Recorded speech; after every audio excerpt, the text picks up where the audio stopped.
discover the natural power of ashwagandha, an ancient herb known for its healing properties.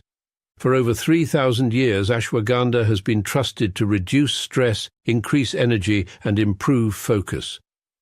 Our ashwagandha is carefully grown, harvested, and processed to retain its maximum potency. Each root is hand-picked and dried, then ground into a pure organic powder, ensuring the highest quality. Simply mix 1 teaspoon into your favorite beverage or take it in capsule form as prescribed by a healthcare professional. Whether you're looking to balance your stress levels, boost your immune system, or enhance mental clarity, ashwagandha offers a natural solution. Experience the benefits of ancient wisdom backed by modern science. Trust nature. Trust ashwagandha. Go get this product at blackhotfirenetwork.com at the sports and nutrition store. For only $23.90. Good afternoon, family. Hope you guys are doing amazing. Having a wonderful Thursday and, of course, a beautiful day. 44 minutes past the top of the hour. Karibuni sana to another episode of the Africa Today show. My name is Joby, the voice behind the background, but of course, shout out to everyone live with me on YouTube, BitChute, on Rumble, and to those who shall be catching this on a replay on all the platforms. But in case you don't know how to catch this on a replay on all our platforms, kindly ensure you do download our app on the Google Play Store. Black Hot Fire Network is the name, and once you have the app, through the app, you'll be directed to all our streaming platforms. I'm talking about YouTube, BitChute, Rumble, Odyssey, Spreaker, Spotify, all that you can literally mention. So karibuni sana, and I hope you get to enjoy the show of today. Shout out to you, Jason. I see you on the building already. But today we shall be talking about something I highlighted early today on my show, which is about what Trump mentioned regarding the Smithsonian, if I'm pronouncing it correctly, museum, and how he thinks they have been doing too much and wants to stop them talking about slavery or showcasing the history of slavery. So karibuni sana, that is our main conversation for the day. Of course, we want to be looking at the Smithsonian museum itself, literally what it is all about. But before we get into that as well, I have a conversation literally aligned regarding the 2 billion and accounting. This is about his Ozempic, which has hit the wave of lawsuits over the severe side effects. I want to share a couple of videos regarding that and how people, or rather how many people have been affected by this, or rather the effects it comes with. Funny thing, the Ozempic actually is very much being used in Kenya. This is the crazy part. When I say Ozempic right now is the most advertised lose weight drug, because it's a drug, right? Or injection. Yeah, this is the most popping advertisement currently right now in Kenya, to be specific. I don't know about other African countries, but I know about Kenya. And of course, as we talk about that, of course, I have a couple of videos to share as we talk about that. And then we want to talk about also rather focus on also what is happening regarding the DC, Washington DC whole case.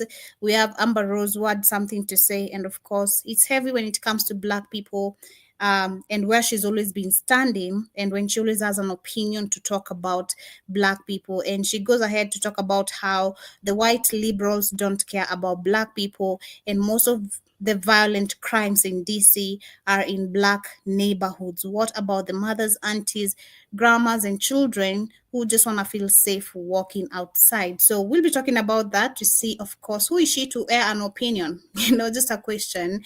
And how these celebrities also had say don't have the right to air an opinion because they've never stood out for Black people in any sort of way. And last but not least, still focusing on our conversation, we'll talk about, of course, right now how the bags eating, it's like literally being forced on you guys.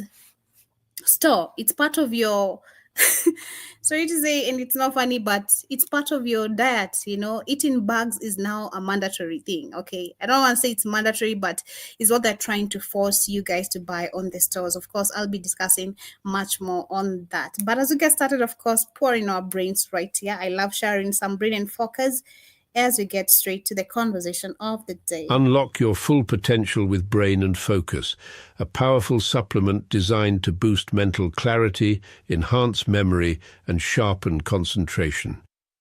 Made from a blend of scientifically proven ingredients like ginkgo biloba, omega-3, and essential vitamins, Brain and Focus is crafted to fuel your mind. Our process ensures maximum potency and effectiveness, delivering the perfect balance of brain-boosting nutrients. Take just one capsule daily, as prescribed by your healthcare provider, and feel the difference. Whether it's powering through your workday or staying sharp in life's challenges, Brain and Focus keeps you at the top of your game. Stay sharp, stay focused, and stay ahead with Brain and Focus. Brain and Focus, fuel your mind, achieve more. Go get this product at blackhotfirenetwork.com at the Sports and Nutrition Store. That's a very affordable price and much more. Karibuni sana. I have a flu, so pardon me. I hope I do sound loud and clear. I have a flu. It's been really, really cold, and I've been having so many guests in my house, and apparently I just happened to get a flu. But as we get started with today's conversation, I'd love to share a little bit of history, focusing or trying to reflect on what is happening in Washington, D.C., right? Right now, where we're seeing that whatever is happening, of course, is a target focusing on Black people. And I remember there's a video I shared, which actually a white woman was talking about how this is pure racism, pure, complete racism. But is it the first time this is happening? Of course, no. It's something that they've been doing for decades, for years, every single time, ensuring that Black people don't live in peace and harmony. I want to share this little bit of history. Not listen to this guy in a minute. Shout out to him. Personally, I do like his videos because he's always going back to history and bringing us information that barely, and I'd say majority of you and me, we've learned literally right here. He's talking about why the Philadelphia police laid a siege to a Black neighborhood. So let me share this, of course, as we get to understand how is it really related to the Washington, D.C., or rather, how was this effective to the Black community and what is happening today? Imagine a quiet Philadelphia neighborhood suddenly engulfed in flames, a massive plume of smoke that is visible for miles. May 13th, 1985, the Philadelphia Police Department made headlines when they bombed one of their own neighborhoods. The movement. 1985. 85.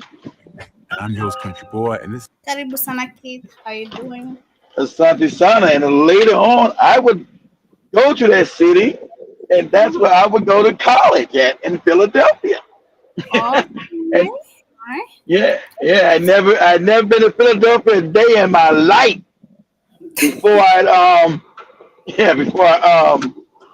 went to college up there. I'd never been there a day in my life.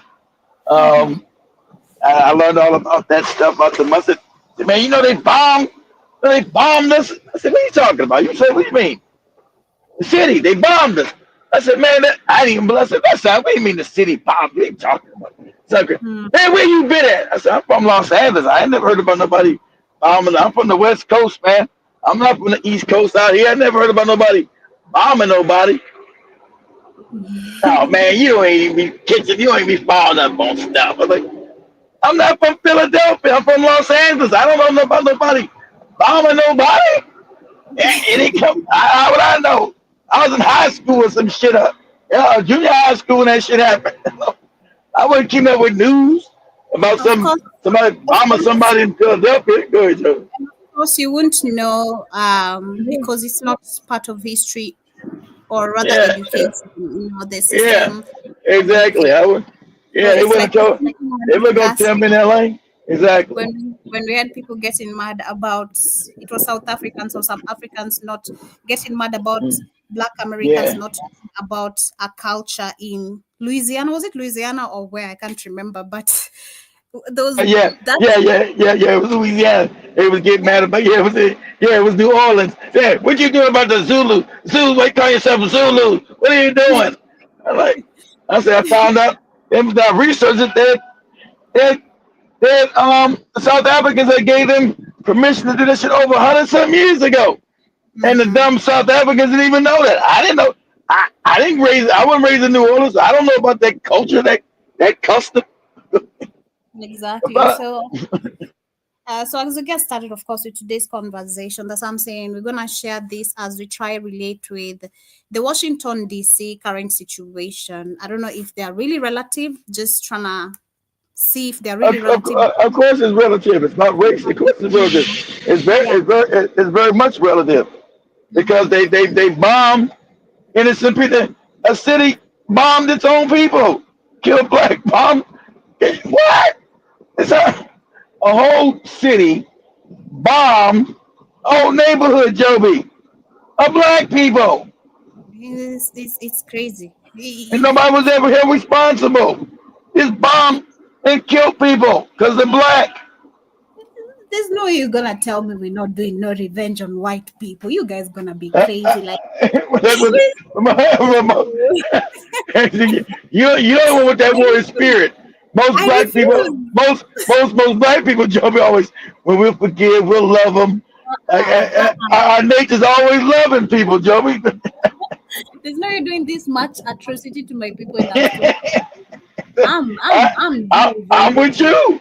I'm doing vengeance here. I'm trying to call him Benjamin Crump and say I forgive him. I forgive.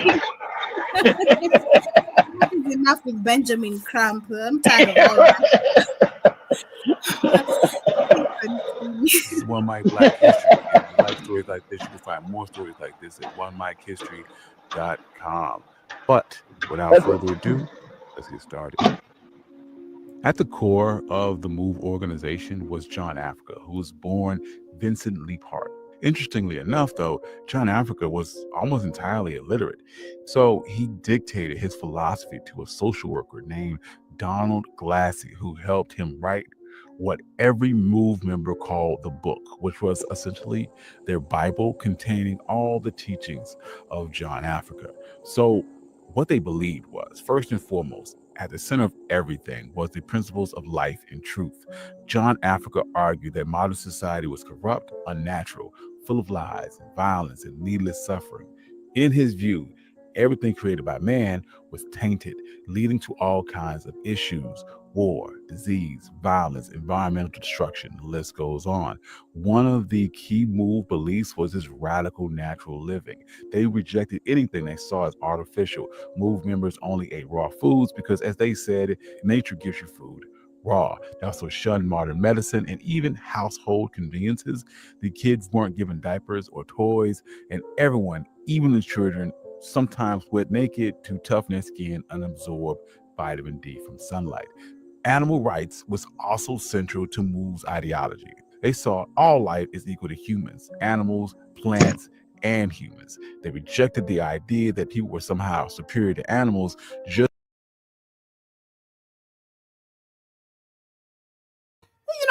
you know how crazy that sounds, that a dog's life is more important than mine.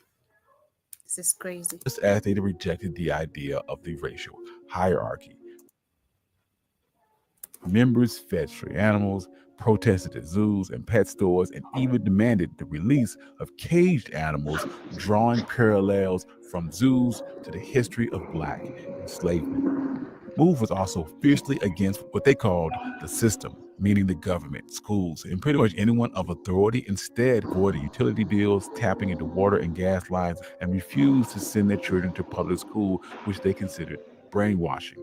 Some of their core mantras were do your work, meant staying true to the MOVE's cause and never surrender. Going to jail or getting beat up by the police wasn't seen as a defeat. Instead, it was just another part of their mission to resist and challenge the system. MOVE members never struck deals with the police or pled guilty no matter what. In the early days, Move lived in a big rundown house on North 33rd Street in Philadelphia's Powelton Village. At first, they had all the usual comforts, electricity, furniture, and even TV. But as Move embraced John Africa's teachings, they stripped away everything they thought And was let me going to say be something. natural, Hold on, pause it, turning it to pause it, one Joby. place to Pause it, sleep. pause it. And this ain't got nothing really to do. It's kind of like a sidebar to this. Cause I went to when I got to Philadelphia, I had never seen a city this cheap in my life. Houses were very. That's why I bought my first house. Houses were very cheap, and you had people. I didn't know this was illegal. This was legal. You had people that just took over abandoned houses and fixed them up and lived in them like they were theirs. They just assumed. So as I learned learn Philadelphia culture, people say, "Man, we're going to this house. It's an abandoned house." To me, an abandoned house is raggedy, all torn up, nothing.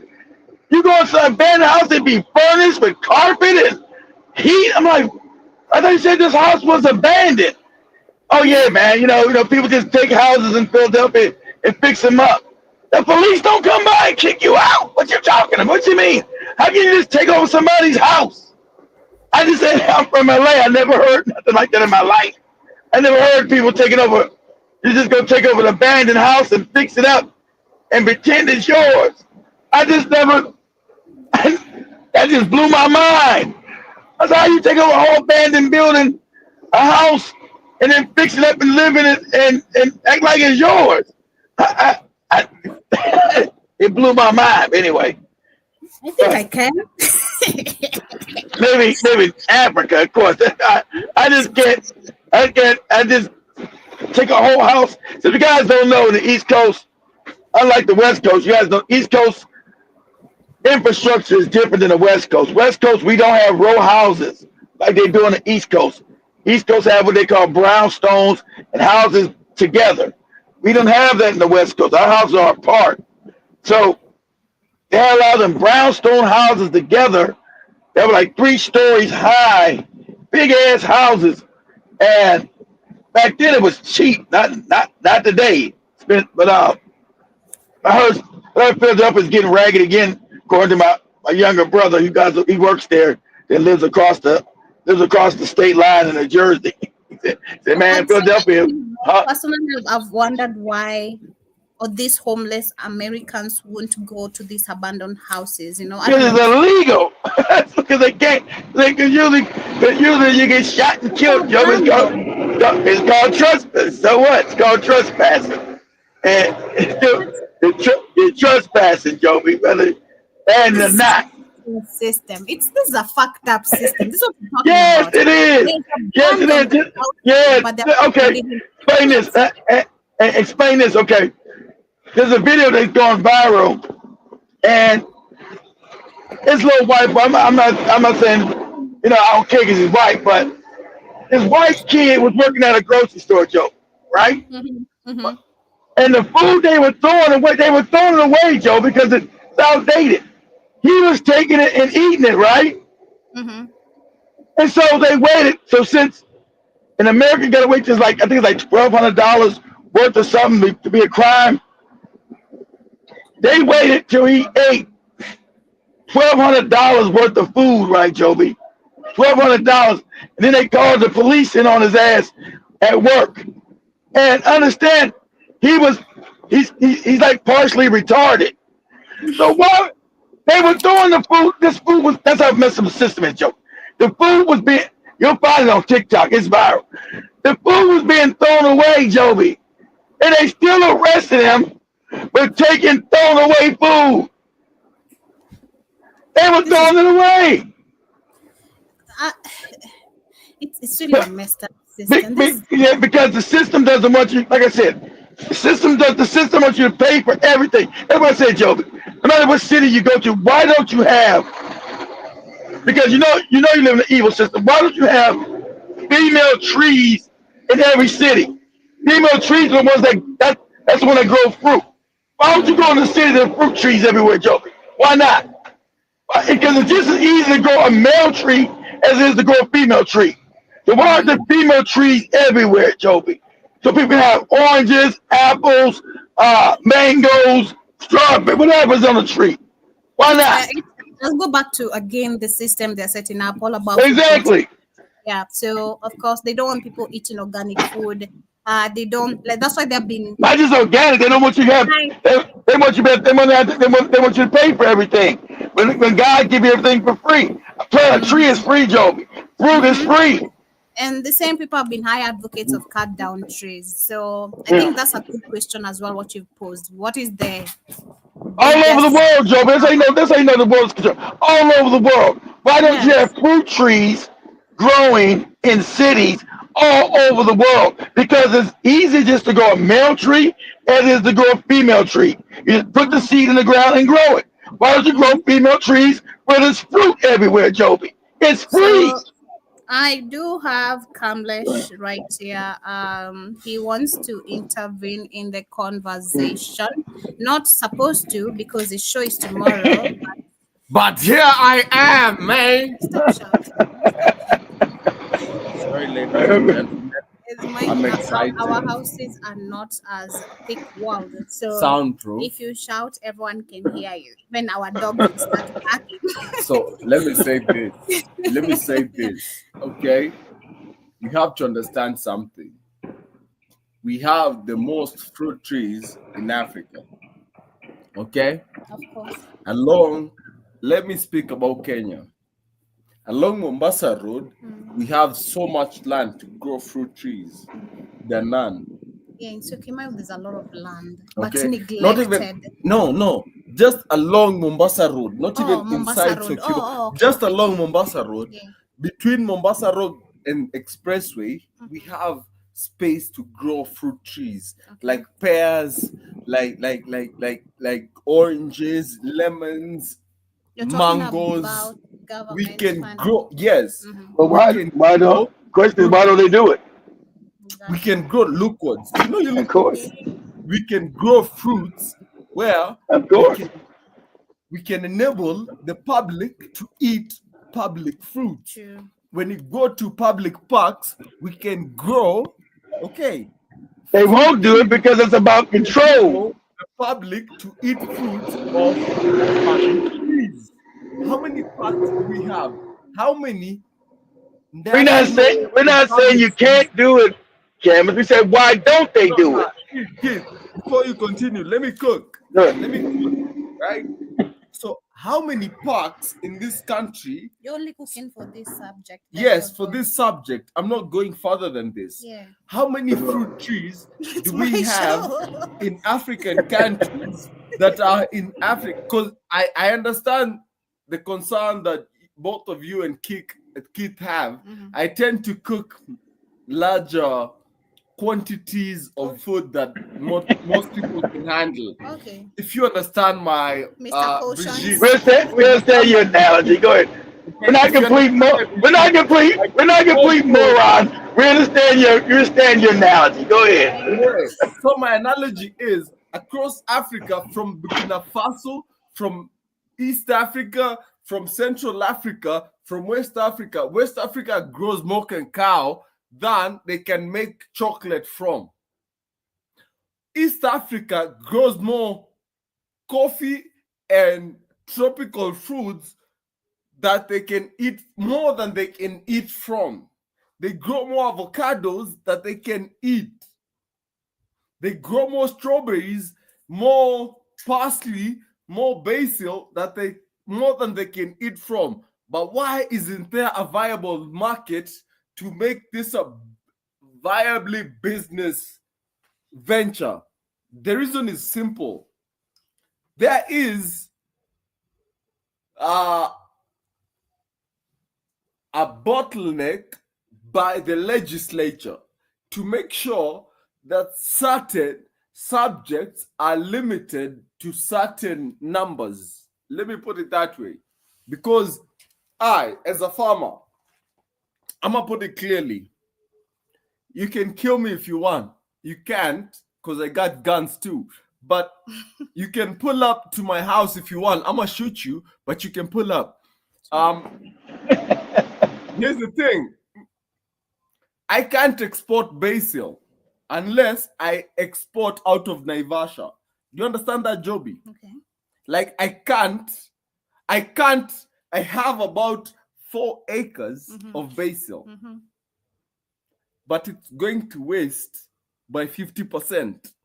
Reason is I have to sell it to Marikiti, Gikomba, and such places. But what's the problem with The problem marketing? is I am not in with the export marketing gang.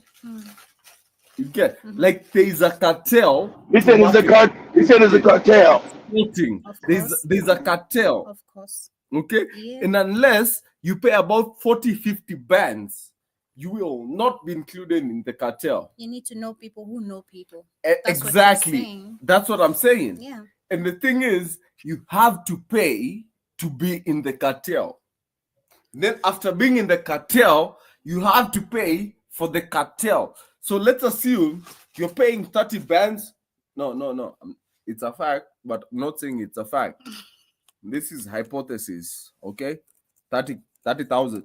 If you want to export, 30,000. The point, Kamlesh. But that is not the point. The point is, you pay 30,000. You have 5 seconds. Then you pay 50. Wait, when you eat? Yes. Let's go back. Let's go back to the move thing. Camera show. Yeah. I thought that was his show. No. I'm trying to teach you exports. Okay. But we're talking about so exports out of Africa. How? A topic. Yeah, but you have to understand, Joby, as you talk about exports. We're not to talk a topic. We're not really talking about farming, Kamlesh. You got in the middle of the conversation. We're just trying to make it be understood what is happening currently in Washington, D.C. and the related history. Okay. Yeah, we're talking about. Yes. Oh, I know more about that. I need to know. So ask me. Go ahead, Joey. Finish the move thing. Then we'll let Damas ask me. Elaborate on it. Go ahead. Bags, the walls were scraped clean of lead paint. Dozens of dogs ran loose. Daily life was disciplined, early morning exercise, sometimes running around with bricks to build up their endurance and working together at their car wash. At night, they were spent in long meetings about natural law that were always led by John Africa.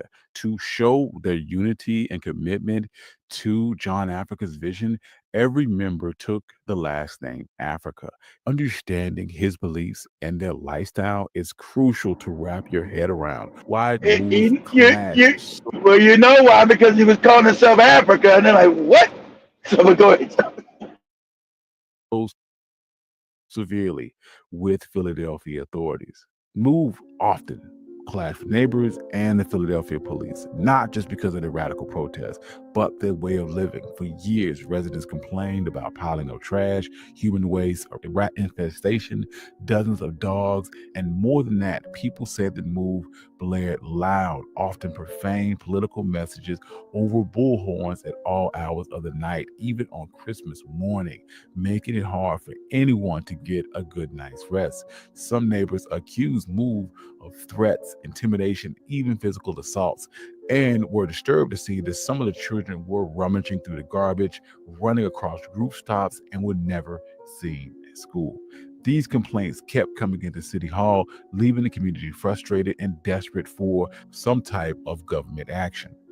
From the Move's perspective, though, they were victims of constant police harassment and an unfair racist media campaign that painted them as criminals or as a cult. Ramona Africa, who survived the 1985 bombing, insisted that they would have been treated differently by the city if they weren't Black. Move believed that their loud, unapologetic protests, profane or not, were necessary to spotlight issues like police brutality, wars, and pollution. They argued that they were simply informing people of the wrongs that were being inflicted on life. And they saw themselves as truth tellers, fighting for justice, even if it meant upsetting the neighborhood. To defend themselves, Move built fortifications at their home, at their first commune on Powelton Village. They erected a huge wooden platform in front of the house, a kind of stage and a shield where members would shout at the police, exercise, and live their daily lives in full view in relative safety. They But you kept knew that windows you knew boarded they up wasn't and you knew maintained they wasn't gonna let violence no off shit like liquor. that happen in no major city. Philadelphia is a major city. They wasn't gonna allow you to do no shit like that. What? You want America's major city. You don't allowed to put no houses and board them up on the street. I mean, they sound like I told people I was in college in Philly. These people sounded crazy to me because Philadelphia is a major American city. They're not gonna allow that. Crackers not gonna allow you to do that in no major American city. That's where they signed the Constitution and the Declaration of Independence. What? Nah, they coming to see you. They coming to see you. Go ahead, Joe. Intense standoff with police. After relocating to Osage Avenue, Move then took things even further, building a literal fortress. They constructed two bunker like structures on their roof, reinforced with timber and metal, complete with gun ports that overlooked the street and a menacing presence over the entire neighborhood. Tensions reached a breaking point in August of 1987 in Powelton Village. Police arrived to evict Move, responding to complaints about the filthy condition and the noise and unpaid bills. They used high pressure hoses, a wrecking ball, and a cherry picker to force the members out. So then a violent shootout erupted, and a Philadelphia police officer named John Ramp was killed. Move argued that it was friendly fire, but 9 Move members were convicted of third-degree murder and given lengthy prison sentences. The national media showed the police brutally beating up one member, Dilbert Africa, further inflaming tensions. The house was then demolished and police swiftly cleared the scene, destroying the evidence. Move also showed a defined approach to the legal system. They demanded to represent themselves in court, using the proceedings as a means to promote their beliefs, and often refused to show up at all. From their point of view, jail times were all simply part of the struggle. After the 1987 shootout and the imprisonment of the Move Nine, the group moved to Osage Avenue in the Cobbs Creek neighborhood into a house owned by John Africa's sister. And then complaints from neighbors started all over again. Unsanitary condition, the blaring of bullhorns, and escalating confrontation.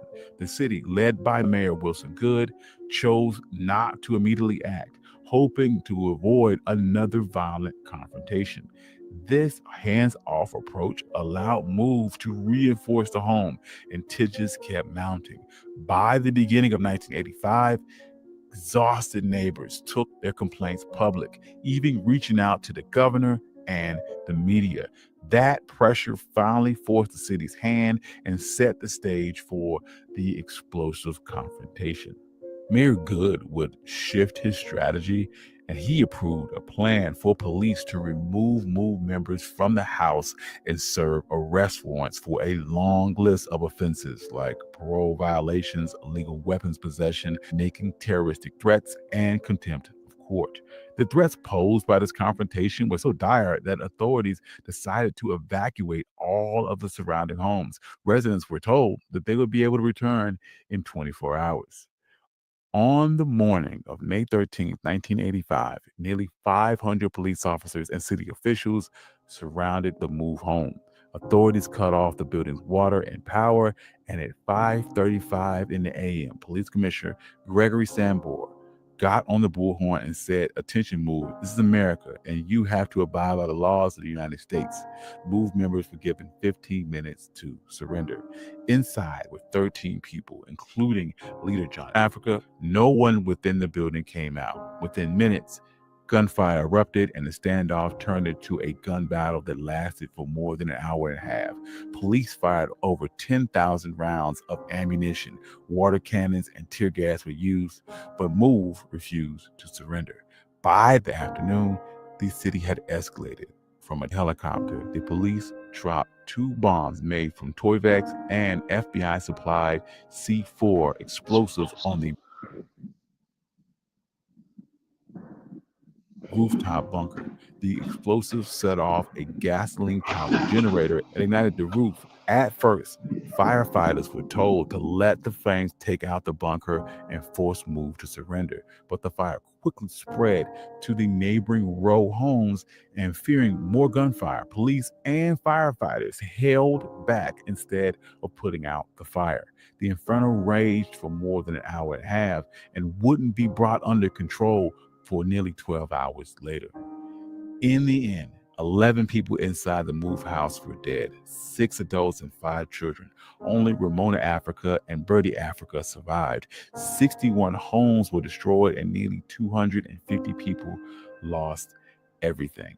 The event shocked the country and left Philadelphia with a grim reputation as the city that bombed itself. The courts eventually held the city responsible for excessive force, awarding millions of dollars in damages to both the survivors and the residents who lost their homes. Investigations later slammed the city for dropping a bomb on an occupied residential area, especially knowing there were children inside. Still, no officials were ever criminally charged. It wasn't until 2020 that the city of Philadelphia City Council formally apologized, declaring May 13th as a 40-something years later, they just apologized in 2020, back in the 80s. 40 years later, you're going to apologize? And you know why they did it? Because they were black. You're black. You're black. So, yeah. So that's what we try to teach you Africans, when you come over and you don't understand racism and the belly of the beast. You don't have no clue how wicked and evil these people are and how wicked and evil this system is. And I don't understand it. I know Africans have been colonized, but I guess, you know, they never taught any history of their own history. It's crazy. So they mostly always be coons. They don't be no jobies. They be a bunch of coon ass Negroes. We're gonna talk. Have you guys seen that thing with even though Amanda Seals is a coon, she had a bunch of bootlicking African first generation coons on a CNN show. Did you guys see that yet? They will do that tomorrow. It's crazy. The way these coon ass Negroes, shout that girl said most of Africans are coons. That's right. Shit's crazy. Anyway, go ahead, Joe.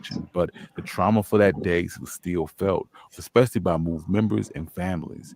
The pain resurfaced in 2001 when it was discovered that the remains of some of the children killed in the bombing were stored at the University of Philadelphia and even used for online courses.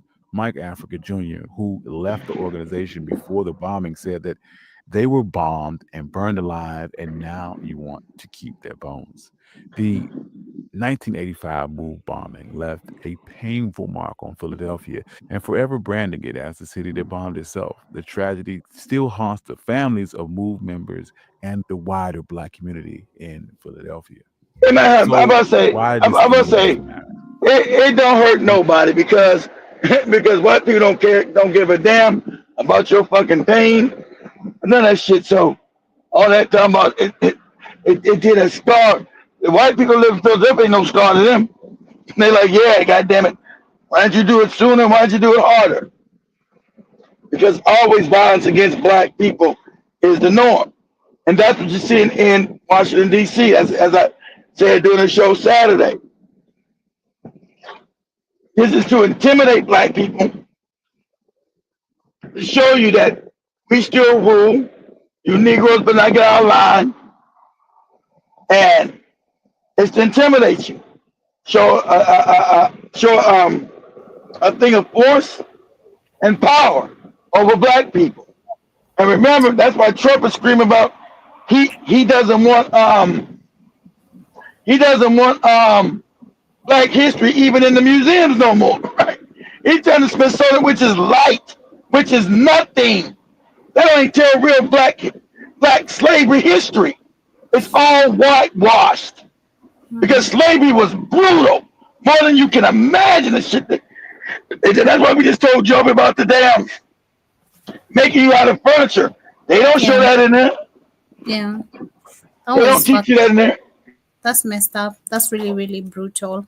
But that's some amazing history. I love this guy's page because he's always bringing up histories that are long forgotten, especially Black American history. And I learn a lot personally from him. Shout out to him. I've been sharing videos from him a couple of times, and I do love his page. If you want to check out more, his page is called One Mic History. So in case you want to learn much more or check out more of the conversations or video coming from there. But as we switch up a little bit, of course, regarding the same conversation, I know this doesn't matter, but again, it does matter because we have most of these people always coming up or popping when these conversations are arising. I'm talking about Amber Rose, who's talking about the Washington, D.C. Situation, and she's talking about how mothers, children are Why? the main. Why? Who? Amber Rose? Are you talking about Kanye's old girlfriend? That's why I said I know it doesn't matter, but Why is yes. she talking? Why is she opening her damn mouth about anything concerning black? First of all, she's not even a Black American. So why is she opening her mouth and she says she's not black? So why it's funny? She said she wasn't black. That's her. So, That's her. Why is she opening up her filthy mouth so saying anything concerning black people? Justina Joey. Rose did weigh or in on a vice president. That is, of course, JD Vance running in with the protesters following his appearance at the Union Station earlier today in DC. The VP was joined by Defense Secretary Pete Hegseth and White House Deputy Chief of Staff Stephanie Miller for a photo with the National Guard troops. And the group bought lunch for the guardsmen, but was met with the protesters chanting "Free DC." When asked about crime in the city, Vance said, "Obviously, DC has a terrible crime problem. Let's free DC from lawlessness." And pointing to DOG and FBI stats, the Trump administration says that its crackdown has held the hundreds of arrests. Through police data shows that violent crimes in DC actually dropped 10% from 2023 to 2024, minoring national decline. So, of course, Amber Rose went ahead and said that white liberals don't care about black people. Most of the violent Exactly. DC are in black neighborhoods. What about the mothers, aunties, grandmas, and the children that just want to feel safe walking outside? Why do you want the good people in DC living in violence? Racist march. This is what's going on. Of what? The DC has a terrible crime problem? You just got to look around. Obviously, DC has a terrible crime problem. The Department of Justice statistics back it up. The FBI statistics back it up. Just talk to a resident of this city, this beautiful, great American city. Don't they deserve... we talk about human rights. We hear these people outside screaming, "Free DC." Let's free DC from lawlessness. Let's free Washington, D.C. from one of the highest murder rates in the entire world. Let's free Washington, D.C. so that young families can walk around and feel safe and secure. That's what we're trying to free DC from. And as Stephen said, it's kind of bizarre that we have a bunch of old, primarily white people who are out there protesting the policies that keep people safe when they've never felt danger in their entire lives. Yeah, so that's what he had to say. That is, of course, JD, I'm pronouncing his name, JD Vance, whatever. But anyway, yeah, that's the deputy president, as we call them right here in Africa, the vice president. The vice president, yeah. So the reason why I'm sharing this, of course, they have muted the comments because they knew people are going to talk crap about Amber Rose being, of course, involved in this or wanting to talk about this. The comments were turned off, so many people are not able to comment under this post. But I bet that's why they turned it off, exactly. But her ass, see, they always want to come back. Just like Candace Owens, no good ass. You don't bring your ass back here. You are already shunned, lady. You're not black, so why are you speaking on it? Because white people know you're not white, lady. No matter what light skin, that's why. But you done got rid of your tribe. You can't come back to us, even though you were never part of us. So keep your funky, stinking ass, over on the island of what island she from over in Africa? Whatever the island called. Uh, uh, uh, uh, whatever island she from. Says she not black. Mm-hmm. But yes, let's move on. But before we get to move on to the next conversation, let me go through the comments very quickly. Shout out to Jason Karibusana. He says, I heard the Smithsonian has ancient coffins 40 feet long, right along the everything about us kept hidden. We shall be checking into that. I've not done much research, and of course, due to YouTube hiding so much knowledge and information, I couldn't find a lot of history regarding the Smithsonian Museum because I also wanted to learn about it personally. Um, I wanted to learn about it personally, and I've not been able to find much of the history. So I'm gonna do research on TikTok as we continue and see what I can find because on YouTube I couldn't find much more of the information. But we'll be getting into that just in a few. Jason. Shout out to Jibajaba Karibu Sana. He says that's America. Shout out to the Welfare King, says, come on, man, not him again. Jibajaba says, make it plain Kamlesh. Yeah, you going all over the corners and Yeah, he going everything. all over the place. Exactly. He was going everywhere, up and down. Like listen to a drunk person. What the hell's going on? And I also see Jibajaba says, why don't they refine it and control the market? White control it. And chat to 10 speed, Karibu Sana says, just checking in. Thank you for tuning in. Welfare King says, um I don't want to hear this talk, man. Stay to subject. You know what happens when you allow these smart ass fools come on your show. Wait, what do you mean? No, they're talking about me. Exactly. They But talking about cameras. Who said that about cameras? Nah, but who talking about me? Come for me. Like, Who said that? I dare you Who was to come that? for me directly. I'm just saying. Who was that? Who was that? Who said that comment? That's funny. Yeah. that's the welfare king. But I don't know what. Okay. That's the Well. Okay, Wilford King, calm down, brother. It's all good. I Go wish ahead. the welfare king will come to call me and tell me what I stated that was out of space. But I'd like to say this, okay? Whatever you think that they don't consider against you is what they do. Kamlesh by. Thank you. Just let them. I said what I'm supposed Because to. either way, Kamlesh is gonna be here every Friday. So if you think he's a smart ass fool, I'm sorry, he's gonna be here every Friday. And Good. if you're asking about spikes, I don't know, it's long lost and long gone. So yeah, Spikes is not the last 3 years. Hey, you ain't been in a while. Spike's been gone for like 3 years. Yeah, so catch up welfare and stop being bitter, Tafadali. We're begging you. It's all love and respect here, being honest. It's all love and respect. He's just sharing his opinion. Kamlesh is loud naturally, being honest. So if you're not used to him, it might irritate you. And that's what I've seen with most of the people as well. But shout out to Jibajaba, he says, Keith, please talk about Philadelphia Mayor Frank Rizzo and Kun Mayor. I think that's what you meant, Jibajaba. Kun Mayor. Damn, you remember Frank? Wow, you remember Frank Rizzo? God, I was just thinking about that guy, Jibba Jabba. What was his name? I said that Frank Rizzo racist, but I forgot. But Rizzo came after I was gone. I mean, after he was gone after I got there, Jibba. So I really can't really say too much about it. Like I said, I heard what people said. I never really investigated. Like I said, I'm not from Philadelphia, so I didn't know. I don't know. I just heard a lot of bad things about him. He was already gone by the time I got there. I got there in the early '90s, so he was already gone by the time I got there. So, like I said, the move thing I heard through the grapevine in college. I didn't know nothing about all that stuff. No, I grew up in LA. You don't know about move. They get upset. Nah, I never heard of it. Calm down. Don't go crazy. I'm not from Philadelphia. Don't go crazy on me. I never got to date this girl. What you mean? You never really heard about Philadelphia? One of the famous. I never really heard.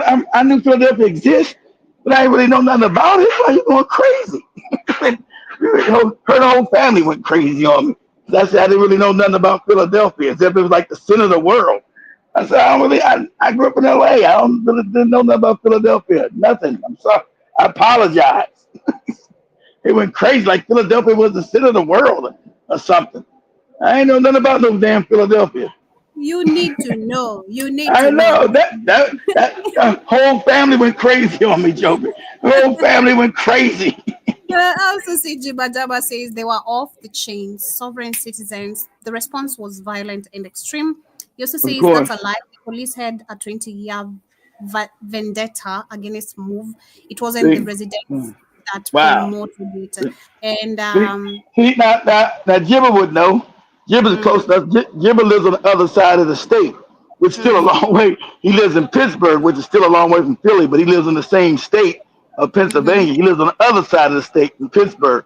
Shout, yeah. shout, shout to Jibba Jabba showing us that guy getting thrown off the bus in Pittsburgh. Jesus Christ. Did you see that, Joey? That guy No, that guy was thrown off the bus in Pittsburgh in the middle of the no. street. As the bus was moving, I thought he was dead. Damn. No, the only one I saw was actually a kid. I don't know if you guys saw a video. The kid was coming from a school bus, then like was almost dragged for almost 15 minutes. Like the bus was just moving and they didn't recognize that the kid was stuck at the door. That was Oh really damn! Now I see that one. Hey, check this out. Oh yeah, see what Joey just said. Now. I'm gonna sidebar a minute. Keep your thoughts. I told the story. Now look. That same girlfriend right there, right? The same girlfriend right there, right? Um, it was Christmas time, and since Joey bought the school bus, it was her brother, right? And them living, they just commandeered an abandoned house.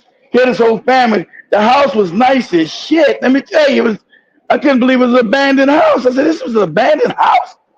Yeah, I said, God damn, this place is nice, right?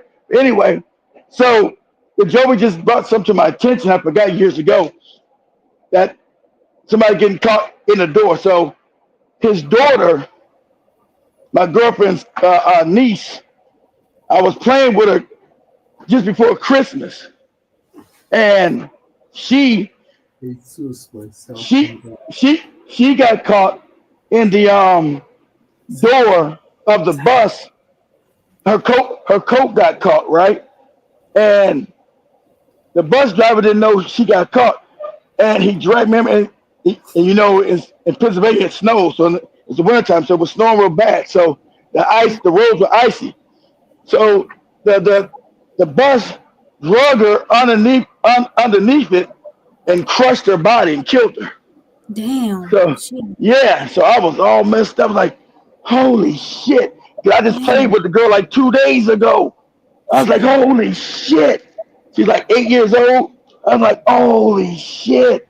They just ran her ass over. There was no way to save her. Blood everywhere. I was like, oh my God. That was crazy. But that was Joey. Maybe so we talk about Philadelphia. Joey talking about a kid in a bus. I just remember that shit. I Yeah, forgot the girl's name. that was really a devastating video also for me to watch. I'm like, how don't you notice that there's someone swinging at the door and they're yelling? Because I could hear from the video that he or she was yelling for help. Stop the bus! Stop the! How you as a driver, you're not really hearing that. And of course, she was filed with a lawsuit. I think of $20 million. I can't remember $20 million. I can't remember the whole detail, but it is on TikTok.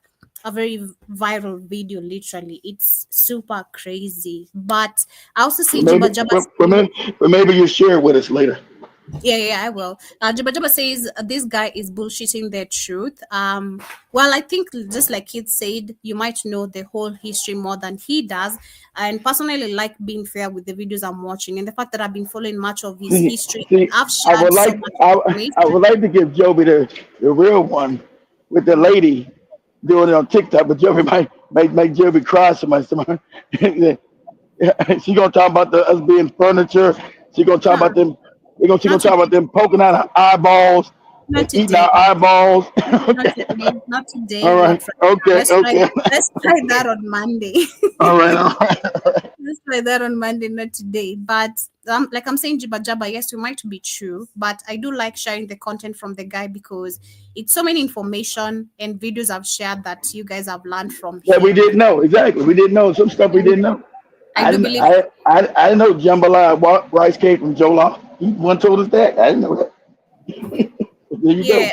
So yeah, I do like to give him maybe some time because he might also be learning, or give him grace. Let me say give him grace. And no, remember he's on YouTube. He's got to make Yeah, money, so exactly. he's not gonna say everything like we, because Exactly. he'll mess his bag up and then demonetize his ass. Mm-hmm. He also says George Washington had false teeth made from slave teeth, not wood. Of course, that is widely known. Whoever doesn't know Of that, I course. wonder how. Which is actually this. They talk about white people. You guys, do you fathom this? Are you wearing someone else's teeth? I can't imagine having In your someone else. head, Joby. I can't imagine me with the missing teeth I have. The doctor telling me, there's now a dead lady, and we found she has perfect teeth that can be replaced. What? Hell no. I'm good. Like for real. I'm okay dying an old grandma. Our grandmas back then used to die without teeth. You be have the lips all stacked up in. In your From your head, Joby. Put out of your damn head.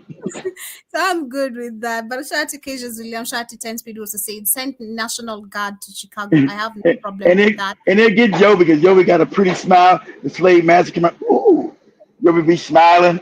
Oh, he go back. Hey, don't go back and knock that girl's teeth out of her head. I want them.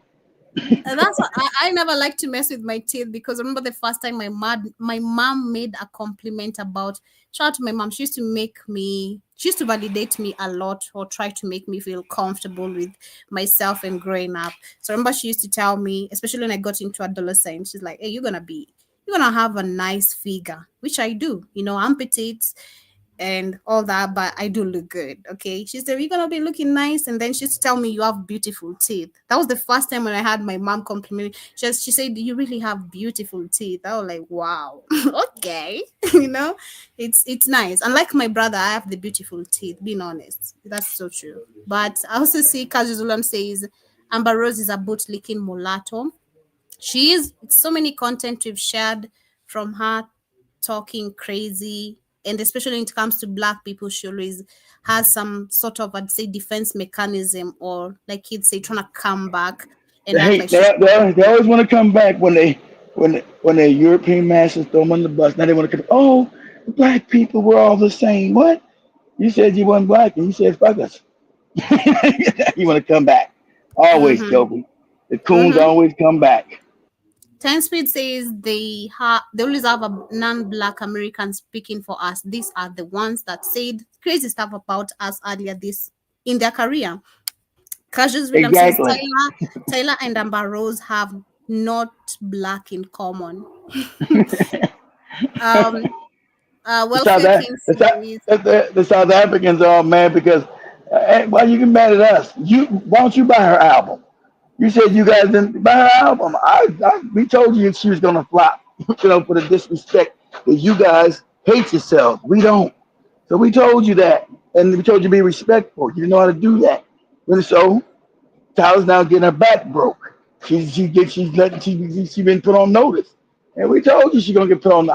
I tried to tell my staff. I said she done. I'll keep you crazy. I said okay, she done and don't even know it. She done. She done. South Africans don't run shit. They don't run the music industry. That piano shit don't move shit. I know you like it, but I'm about to tell you, it don't run no real numbers in the world. And she about to get that. She about to get a rude awakening, and that's what she's getting. And she's not gonna be able to come back and cry either. we go ahead, Joe. A shout out to the Welfare King. He says Kamlesh sounds like Judge Joe Brown, always off subjects. I don't know. Personally, Judge Joe Brown used to be. Judge Joe Brown was always off topic. Judge Joe Brown. Personally, I'm gonna defend Kamlesh. Kamlesh no, is never. This time not. Yeah. Usually Kamlesh is always on topic. He's always on the topic, but he's gonna explain at a this wider time. perspective. Yeah, but this time he thought we were talking about something else. That's why. Yeah, but listen. Jojo Brown, I'm here. You made Kamlesh mad. Listen, I'm here. I got myself on point. I'm gonna say this, okay? If you don't understand me, get yourself a sister with more depth, okay, my guy? Get yourself a sister with more depth, because you sound whiter than a freaking snow mountain. Okay? Nah, don't tell me bye. I'm like, no. I ain't hating. I'm just saying the truth. Okay? Listen. I need to call Judge Joe Brown, Chevy. I need to call Judge. Hold on, Cam. I need to call Judge Joe Brown and see if he's available. Have a really good discussion. We ain't talked to Judge in 3 years since we had Joby and Katie. So long as it's not coming to tell me, no. That lady. Let him come. Let him come. I got you. He was flirting with Joby. You guys remember?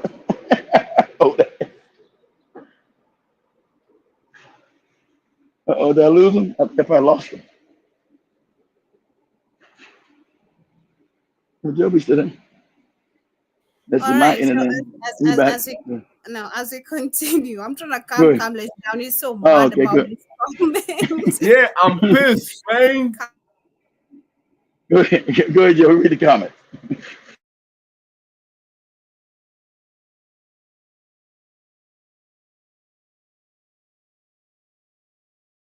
Joby hurt me. Bye. Joby.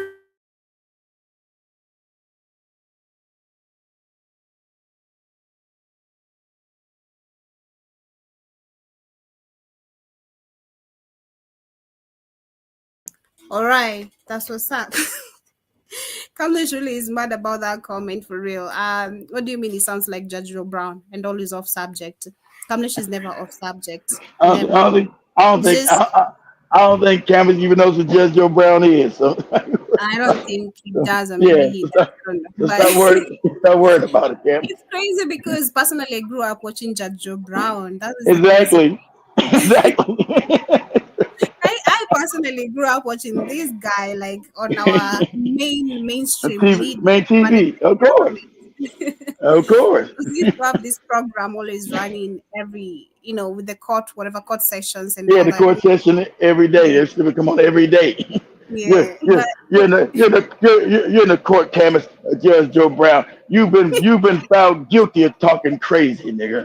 That's crazy, but well, fucking be fair on our brother. I'd say he doesn't have a thick skin like I have grown one. I had to grow one too to take this kind of comments. So if you attack me, trust me, it doesn't even bother me right now at all. Like, go on, have fun.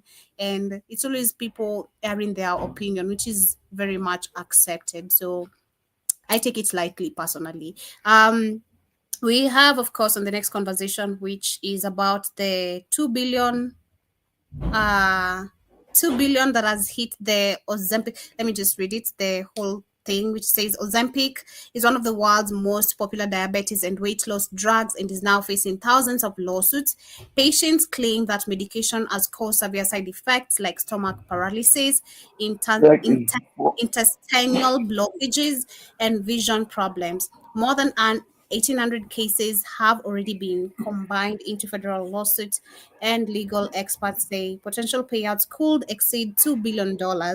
And the litigation is still early stage, but pressure on Ozempic make Novosildic in mountain. Now, I was saying at the beginning of the show that it's crazy because in Kenya right now, Ozempic is the most advertised weight-losing drug or injection. Even you've been more. Why you injecting shit in your stomach? You are more. I'm not putting in it, and I'm overweight right now. I'm not putting in that shit in my gut. I don't understand. I have a problem with people just not wanting to work out personally, being honest, you don't need to pay for the gym. What is it called? The gym. Gym what? Enrollment, Ama? We're talking about gym enrollment. The monthly whatever. That gym, whatever. I don't know what's called. The monkey bars? No, the gym, whatever you need to pay every month. Gym members. Gym membership. Gym Yeah. membership. Okay. You don't need to pay for all that gym membership. You Yeah, can just work out at your house, just like Kid Shout to Kid that's bought right. some himself some working out equipment, Yeah, I'm too fat. I don't want to get embarrassed in no damn gym. So you can work out at home. And of course, right now, Work it come on, out. we live in a digital world, and it's easy for you to just download apps or rather go on YouTube, and you can be That's it. guided on what you want to lose. If That it's thing. fat, Appreciate you. stomach, if you're getting on shape, you can get all that. And all it takes is just consistency. But I feel bad. Get your butt up, and get in the gym and work out. Yeah, I feel bad personally. Like I said, there's a video I bumped into of a 70-year-old woman, and looking at her, and the Looking videos are good. no, That literally seven. not the looking good one, and there was a really Oh, oh, shrink really? look. Oh, okay, okay. I thought you were talking about the black lady. That's like 70, 75 or something. This is how you No, look when you're 75 and you work out and you're not eating. You're not putting dead flesh in your body. You're a vegetarian. You're not eating dead flesh. Okay. yeah. So there's another one I met who was 70 and looking, you know, really, Look really at bad. I didn't like it. I yeah, think the second time I'm sharing the story. the rough I didn't life. like it, and I judged her from the point of where looking at what we're capable as black people and how we can take care of our genes and still look good at our old age. I call that laziness, being honest. And I think at this point is where I support Of what course. says and not taking sides, being honest. I'm not taking sides just because this is my boss. Trust me. It's I've seen it. Most of the black people, it's not just black American women, but you'll find most of the black women after giving birth, Or, they don't yeah. want to take care of themselves anymore, which is so Say, crazy. I find it shout, very crazy. shout out to my ex-wife. She Mhm. didn't play that. She took care of herself because she knew Yeah. I was vain and she knew I'd get rid of her ass if she didn't. Oh, so you are the problem. She That's had to right. give That's right. She knew. That's right. I never said nothing because she already did it. So right, Joey, I was you the know. problem. It's- But I never said nothing because she already had that was in her nature since she was a track star in college. Come from Southern University. She wanted to work. Every time we had kids, she worked out. I didn't say, "Hey, you letting yourself go, you work out." She would just already do it. I said, "Damn right." I said to myself, because a woman will get mad if you say something. I said, "Damn right." But me, I started the one getting fat, and then she started talking that shit to me. so there's a video. I don't know if I'm gonna find it on TikTok, but yeah, this is the video. So this guy went viral, and I remembered exactly what you were just saying. He went viral for addressing his wife for being overweight. Okay, Being overweight. He said, yeah. "Hey, you need to go to the So gym." She's like, "I only got to have your kids, and you had a kid 2 years ago." Zach. exactly. I think I sent you the video, right? I think I sent Yeah, you the video. you said it to me. That's why I was laughing. I said, Okay, so if I sent you the video, it must be somewhere on yeah, our yeah, TikTok. But let yeah. me You see. said it to me. Yeah, so let me just check. He tell the truth. I'm not attracted to you no more. Yeah, I'm not and attracted no more because you ain't working. That's true. I ain't gonna even lie. My wife knows. My ex-wife knew. I'm be honest. I don't get down with fat broads. I'm just be. I hate the sound vain. Hate the sound. I mean, even my son brought a fat girl. I said, "Damn, what you doing with this fat girl?" So I'm gonna be honest. Me, I'm not trying to be mean. Because of course I gained some weight, because my wife said, "You ain't got no reason to talk about nobody. You used to be slim, but you gained some weight." Yeah, but I'm gonna tell you, if I'm married to you and you start getting fat, I'm just gonna have to let you listen. That ain't gonna work. You can't get you can't get me excited. I just I, I see John Mosquito saying Kate was a bully Joby. Personally, being a woman, John Mosquito, I disagree. I feel like being a woman and the fact that I don't have any desire to still have kids, being honest. I'm 26, okay? I'm 26, literally. And I'm way mature to understand what I need and what I don't need. And of course, I've had this thought even before. Like, I know what I want and what I don't want. And having a kid is not my top priority. But if I was to ever have a kid, because I've seen, of course, naturally, this is something that is going to occur. There is body weight change. After Well, you, exactly, of like, course. Well, there's I want to interrupt you, but your mosquito may be right. So, my wife, people always nah, call me a bull. nah, People always call me a bully. So no, he may no, be no, right. Go no. ahead. I disagree with you as a Okay, woman, personally, okay, as a okay, woman. cool. Understanding and looking at how I am right now, of course. I want to maintain myself and It, still it, look mu- good. it must have worked because Shamani's getting back in shape. Yeah, I don't understand what I've not That noticed. that Like I've you noticed. yes, you know that she's getting back in shape. I say, hey, I've seen I've noticed she's lost a couple of weight. That's one thing I've really noticed for that's real. right. That's it. I said, But Shamani, you're going to get rid of that. You're going to get rid of that gut if you're doing all that dancing. You can't be flopping around the camera, all that stomach up in there. so personally, as a woman, I've looked at those things and I've seen how it's like 2, 4, 5 videos or 10 I've watched currently personally on TikTok. Men complaining and whining about their women. But leave That's alone right. that, you'll look at a woman who looks so good. I'll give an example of a celebrity, right? There's this Yeah. celebrity who looks really fine, then she gets pregnant. Then after pregnancy, you don't even recognize this woman anymore, okay? Because she's out of shape. And this is not what you want to be encouraged, by. That's Personally, I right. don't want to be encouraged by someone who was looking good and then all of a sudden she's out of shape. What am I Well, gaining from there? Nothing. So I'm well, unfollowing you, number one. Okay. well, well, I know my penis ain't getting nothing from you. So one thing I've understood as a woman, I feel like it's just, I'm sorry if it's gonna hurt most of the women who listen to us, and especially it coming from me. It's Some always people have gonna hurt understood. them. Yeah, I've seen some like before comments. I've seen some comments before. Oh, Joby, you've grown here. Don't act like you know everything. Hell yeah, I do know everything as much as I'm doing. Okay, I'm not a child. This is life and this is reality. We all face facts. So I feel like as a woman, it's just women being lazy. It is your responsibility, not your man's, not your child's. It is you. If you wanna look good, it's for yourself. No, leave alone for your man. Okay, leave alone Exactly. putting your man on the thought. It's about you because it's your health that you're supposed to be considered of. The moment you're getting all these fats or accepting all these fats to settle in your body, this is where heart attacks come from, Of diabetes, many course. Of course. disease, and then Exactly. this comes with other medical covers. Now you're out of shape, you're not taking care of yourself, and then I'm the one to take care of your medical bills. Excuse me. I have a problem with that. And of which I shouldn't have a problem, of course, as a partner if I'm looking at it on a man's perspective.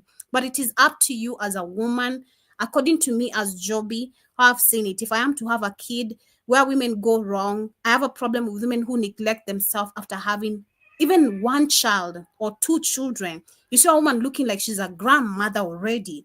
You're like, you can really look better than that if you really went to the gym, dress up nicely, put on makeup. Put on makeup. I don't understand why most of those these black Tell women are him, Joey. Tell him chatting stop looking all shabby. Tell him stop looking yeah, all shabby and reckless out here.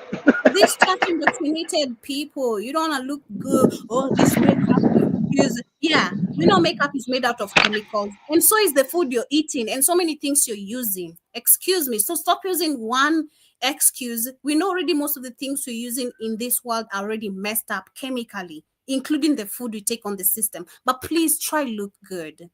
Look good.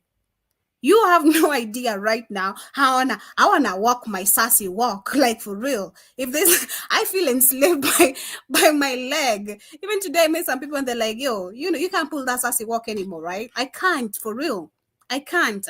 I went all the way to the studio and people are just shocked. I literally got to the studio today and people are like, you hurt? We didn't think it was that serious. It is not. But because I'm gonna style up, look good, and I'm not gonna show off my scars. I'm gonna ensure my scars or whatever I'm going through is not gonna be seen. So the same to you as a black woman. There's so many ways of covering up your scars. Go to the gym, okay? Look good. Like, work on yourself, leave alone the man you live with. Because the reason why I'd say, personally looking at it also, why most of the men would cheat after having children, because these are questions most of them, oh, he cheated, is a discussion we've also had, like, on the reaction time, and looking at it on an adult perspective, not on a marriage relationship perspective. This is adult thinking. It is just you not being conscious or taking care of yourself. The man is looking at someone who looks good, because when he approached you, you are looking fine, you know. And when you give birth, you're supposed to maintain the same fineness and even look more finer, because after having a child, there is the baby fat that comes, but you Of can course. actually look more good if you worked on it. I've seen that, you know. Of Tie course up you the can. tummy, tie that tummy for a month or 3 months. I don't know what they say, you know. Go to the gym, you know. Go to the if gym, if work it not out. possible, And then, just and also being a black woman, Mhm. your body snaps back faster than anybody else because you got better genetics. All you gotta do is work out. You like you told in this video. I just want you to work out. I don't want to go to the gym. But I'm not attracted to you. I'm not attracted to you like like I that. said, like I said, it's not a must to even go to the gym today. If you especially grew up like Chat Jibajaba, who said the Gen X grew up with some certain sort of morality, let me call them morality, yeah, and dignity of understanding what Work family, out in the house. yeah, the house rules and all that. You'd find, especially after giving birth, your mother-in-law or your mother, if your mother is not present, your mother-in-law or both of them are gonna come help you to show you how to take care of yourself after giving birth. That True. was mandatory. But I don't know if that still happens today, which I see it's very rare. Nope. Nope. Still, Because the baby mamas are like 15 and 16 now. Shit. The grandma's 30.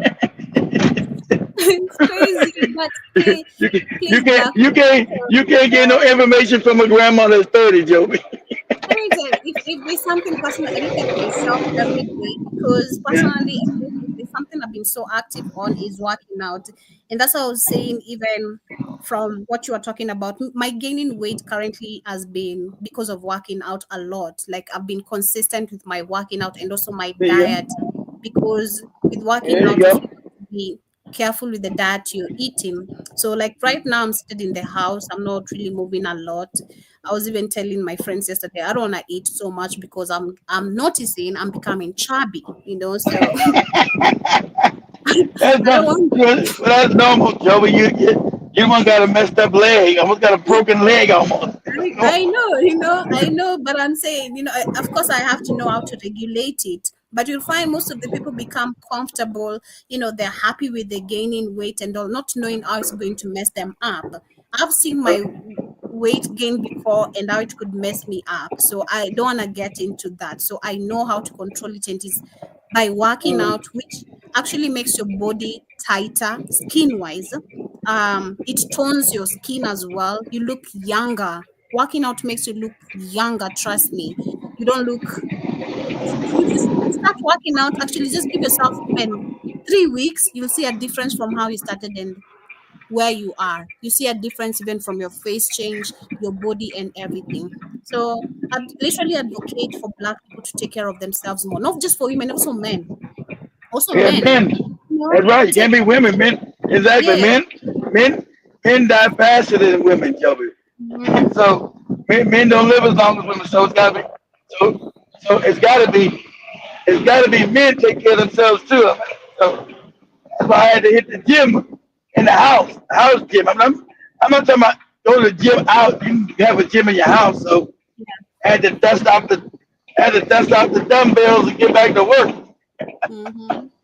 Yeah, so whatever works for you, I hope you Exactly. find it, but don't get to this particular point, because this was such a sad video to watch. I watched all this video. I don't know what the original video is. I can't see it, Oh, but probably take it down. Women probably got mad at it and got it back. let me see if I can find it. I don't know if I shared it on our TikTok page. Yeah. Women probably took it down and got banned.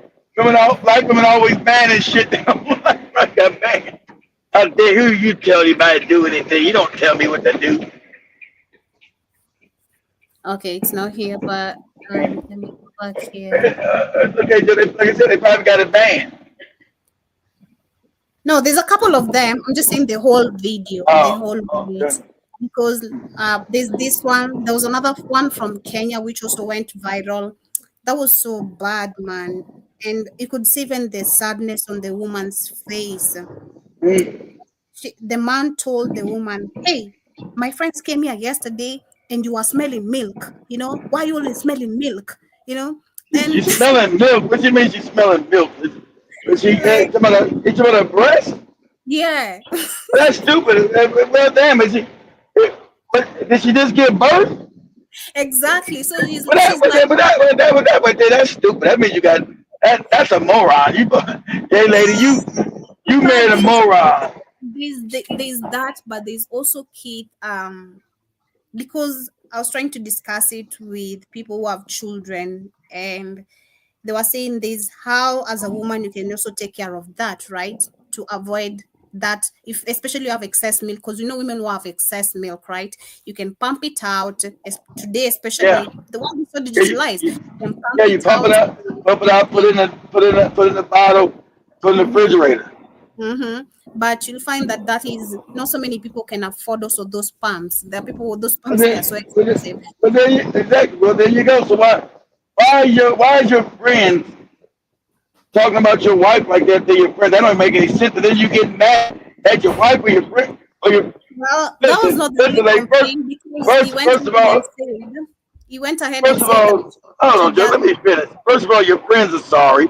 Second of all, you weren't supposed to be with this dude. Go ahead. Well, he also said that she doesn't take a shower and all that. Oh, So that's see down. You didn't throw that. You should put that down. You didn't put that in there. yeah, That's a that's whole why I'm different adding it. story. That's why I'm adding that. So that's why I'm saying it is up to a woman to be All right. responsible. You didn't say milk. You didn't say she was. You didn't say nothing about her not washing her ass. That's a whole different. That's a whole nother subject. Yes. Wow. Are you with a woman that don't wash your ass? Oh man. Nah, man. Nah, cuz. Nah, man. Nah. No way.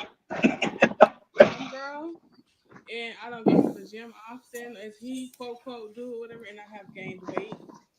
You have. You have. What's the problem? You can't. Well, I'm not sure why you can't understand that you gain weight, and I'm not really attracted to you like that no more. What do you mean?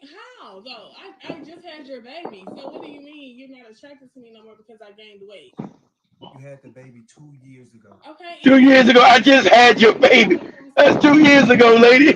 You didn't need 2 years to snatch back if you would have got Yeah. your ass in the gym. What kind of shit is that? 2 years. you don't want me no more because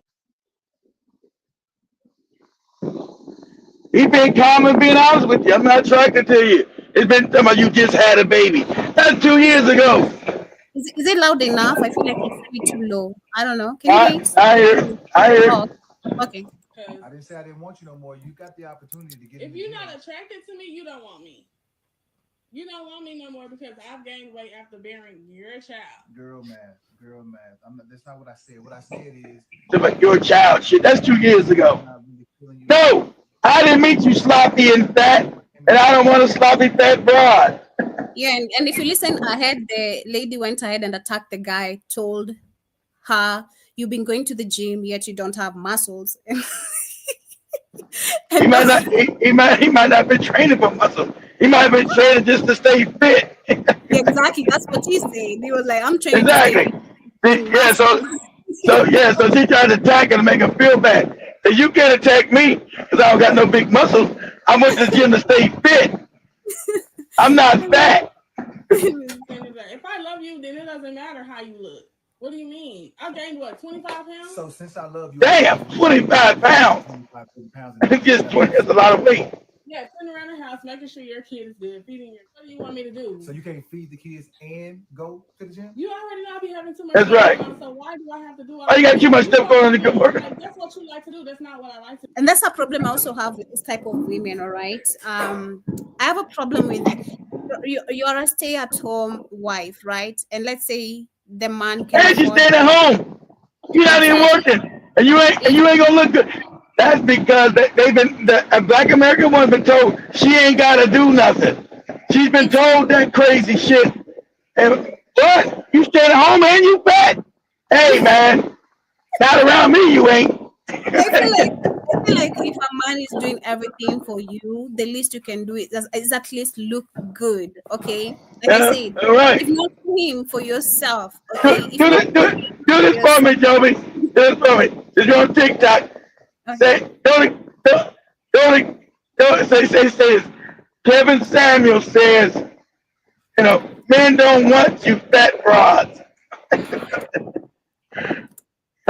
Men don't want you fat women. Say Kevin Samuel.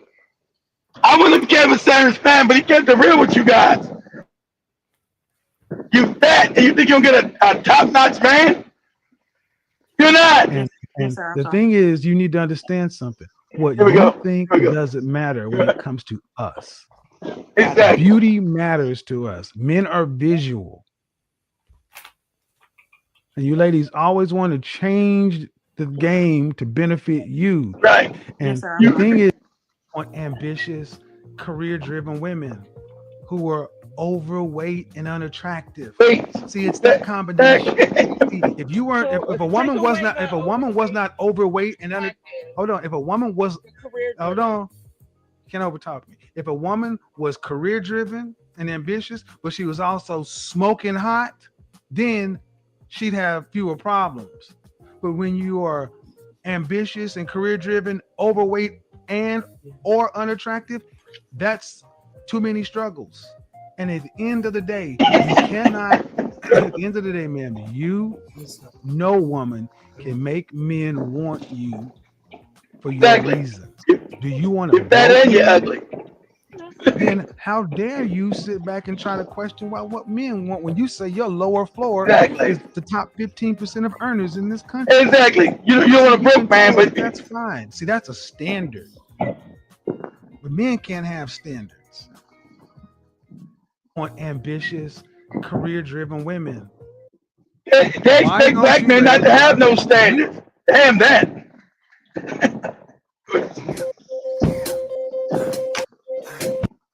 You're making it seem like if a woman is overweight, there's nothing else that she can do. No, that's not what I'm saying. Lose the weight. What does your boyfriend do for a living?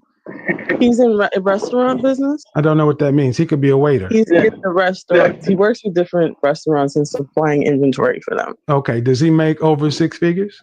No, he doesn't. Okay. What do I do for a living? I don't know. To be honest with you, I am a personal and corporate image consultant. Okay. You know what that means? Yes, I know what that means. That means I'm qualified to say the things I'm talking about. No. Oh, no. Don't come in here with that mess. I am qualified to say what I'm talking about. See, we were doing so good until you're going to sit back and say an image consultant can't talk about image. Now, you want to have a conversation, we can. But you can't just decide to make up shit just because you don't like it. You can unmute yourself. Oh, you weren't even letting me speak. You're goddamn right, because you're not going to talk over me. Yeah, I'm not trying to be disrespectful. Well, yes, you were, man, because when I said I'm an image consultant, an image professional, that means I work with men's and women's image. I'm a professional. I get paid very well for what I do. It's not an opinion. It's a professional fact. Science, data, facts, statistics to prove it. I get brought in to teach soft skills nationwide. You got an opinion. Our two things are not the same. You're making it seem like if a woman is overweight, there's nothing else that she can do. Not until you lose weight. He let you know the truth. Till you, like Joby said, till you lose weight, I don't want nothing to do with you. I don't want to feel your fat gut and your big fat butt. I'm good. I don't want to feel your fat gut and your fat butt. You take that somewhere else. You take that to broke Negroes. Yes. I don't have to do. Right, Joby. So, of course, shout out to the people who have been taking Ozempic and wishing them the best. And Big Cheese, you got to go to dudes like Big Cheese. Big Cheese say he don't want you to use that Ozempic. He wants you big. I don't want you to use Ozempic, but you being big around me, I'm going to have to put you out. You're costing me more gas, girl. Times are rough. Can't be spending more gas hauling your big ass around. As we move Gas on, is expensive, Joby. I know. And then if you run around Kenya on a boda on a motorcycle, you causing flat tires. You fucking my business up. This is sad. Let's move on to the next conversation of the day. Of course, we have Trump, or rather, the main conversation of the day.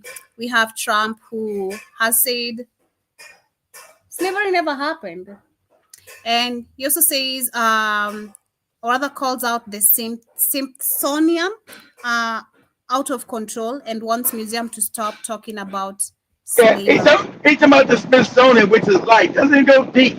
Doesn't talk about how they shit in our mouths. Like he said, stole the teeth out of our head, made us in the furniture, ate us. That's not in the Smithsonian. See, they want to erase it completely because it tells them who they are. They like, see, all the fake lies they tell about their movies. No, they're wicked. And they don't want no record of their wickedness. But they don't never change. I want the Smithsonian to change. What are you talking about? The little bit of stuff they got on slavery, that's mild. None of the real stuff is up in there. Let me see if I could share a little bit of this history. I don't know if I got the right one. So don't judge me if I didn't get the right one. Please. You can always feel free to pull the right video to share the link. You guys don't go after me telling me, oh, this guy is talking bollocks. You pull your right bollocks video. Toby, we're black Americans. We're not going to say bollocks. That's your mosquitoes. That's your mosquitoes, people. We're not going to be saying bollocks. Smithsonian. You think of its spectacular museums like Air and Space, Natural History, American History, and the institution's iconic headquarters on the National Mall known as the Castle. But remarkably, very few know about the institution's founding donor and namesake, James Smithson, or that his body lies within the castle in an elegant crypt, built for an Englishman who never stepped foot in America, but whose generosity made the Smithsonian Institution a reality. James Smithson was born in 1765, the illegitimate son of an English duke. His mother, a wealthy descendant of Henry VII, made sure that young James was given the finest education. Smithson's passion was science. At Pembroke College in Oxford, he excelled at both chemistry and mineralogy. To pursue his passions, he traveled extensively throughout Europe conducting field research. And at just 22 years of age, he was granted membership to the prestigious Royal Society of London. Over the next 40 years, Smithson published 27 scientific papers and was recognized as a highly accomplished chemist and mineralogist. In 1829, at the age of 64, James Smithson died in Genoa, Italy. A lifelong bachelor, Smithson willed his sizable estate to his nephew, Henry James Hungerford. It was an inheritance worth over $500,000, more than $12 million at current value. But in the event Henry died without an heir, Smithson's will stipulated the money would go to the United States of America to found at Washington the Smithsonian Institution, an establishment for the increase and diffusion of knowledge. The motive behind Smithson's remarkable bequest remains a mystery. He'd never traveled to the United States and never publicly expressed an interest to create an American version of the Royal Society. However, when his nephew Henry died in 1835 without an heir, Smithson's enormous donation was bound for the New World. In 1846, the United States Congress created the Smithsonian Institution as a trust to be administered by a board of regents. James Smithson's dream had become a reality. Over 55 years later, one of the Smithsonian's regents, Alexander Graham Bell, received some troubling news. James Smithson's burial site in Genoa was to be displaced to make way for a stone quarry. Bell moved quickly. In 1903, he received approval from his fellow regents to travel to Italy, exhume Smithson's remains, and transport them via boat to Washington, D.C. When Bell returned to D.C. in January 1904 with Smithson's remains, President Theodore Roosevelt sent the Marine Corps Band to welcome him. Roosevelt also ordered the U.S. cavalry to provide a horse-drawn carriage to bring him from the Navy Yard to the So you Smithsonian mean Castle. the creator of the telephone was the one who went and got his ass and brought him back over to America? Graham Bell? Wow. Okay, I didn't know that. Creator of the damn telephone. When Smithson's coffin was safely housed in the institution, Bell said, "My mission is ended, and I deliver into your hands the remains of this great benefactor of the United States."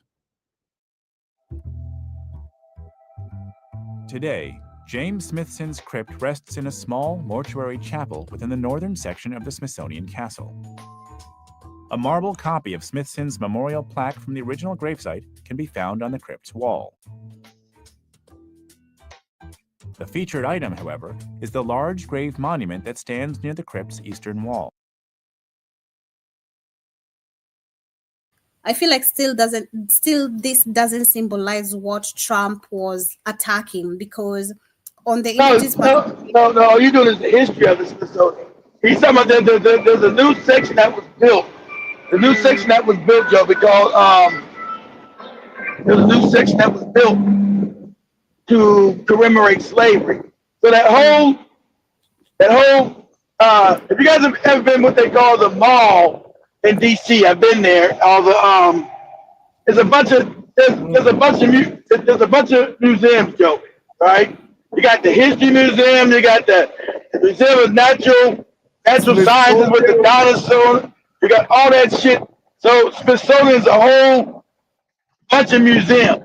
And so the latest one, so look this up, Joe. Get out. They just tell you how they created it. So look up, say when was the African American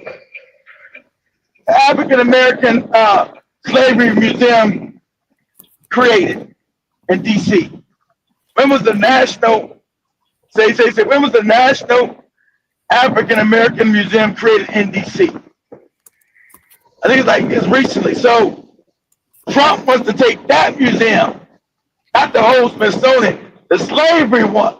He wants to go in and whitewash it even more, because he doesn't want to see these white people want to always lie about the history, make up lies about colonialism, slavery, all that shit. Because black people have made him a Jesus figure. And that's why your history's never taught. Go ahead. The National Museum of African American History and Culture opened in Washington, D.C. in 2016 after Obama. There you go, 2016. Efforts to establish it. That is after over 100 years of effort to establish it. Yeah, so over 100 years ago, they were trying to make it. They never wanted to do it, but it's there. And now the white people are mad because it just shows minor things, minor, not none of the real shit. Not about you being made in the furniture, minor shit about slavery. He's like, oh, this goes against us white people and blah, blah, blah. Let me see if I can find any video on TikTok. Yeah, you go to Barack Obama on YouTube. Say Barack Obama opens up the name of that museum. Okay, Barack Obama. All right, just a minute. He said, our history. That ain't your history, Barack Obama. Obama opens. Yeah, opens that up. Whatever the name of that museum you just said, African American, whatever it's called. So they never wanted it there, Joe. They don't want nothing. That's why you never talk colonial history President in Obama Africa. has formally opened the U.S. National Museum of African American History and Culture in Washington, nearly 100 years after it was first proposed by black Civil War veterans. Hey, for all you Africans, stop pausing. All you goofy Africans, Mississippi, all you Africans who say Americans don't like American culture, that's what the museum is called. African American History and Culture. We're not a tribe, but you don't have to be a tribe to have culture. Okay? Go ahead.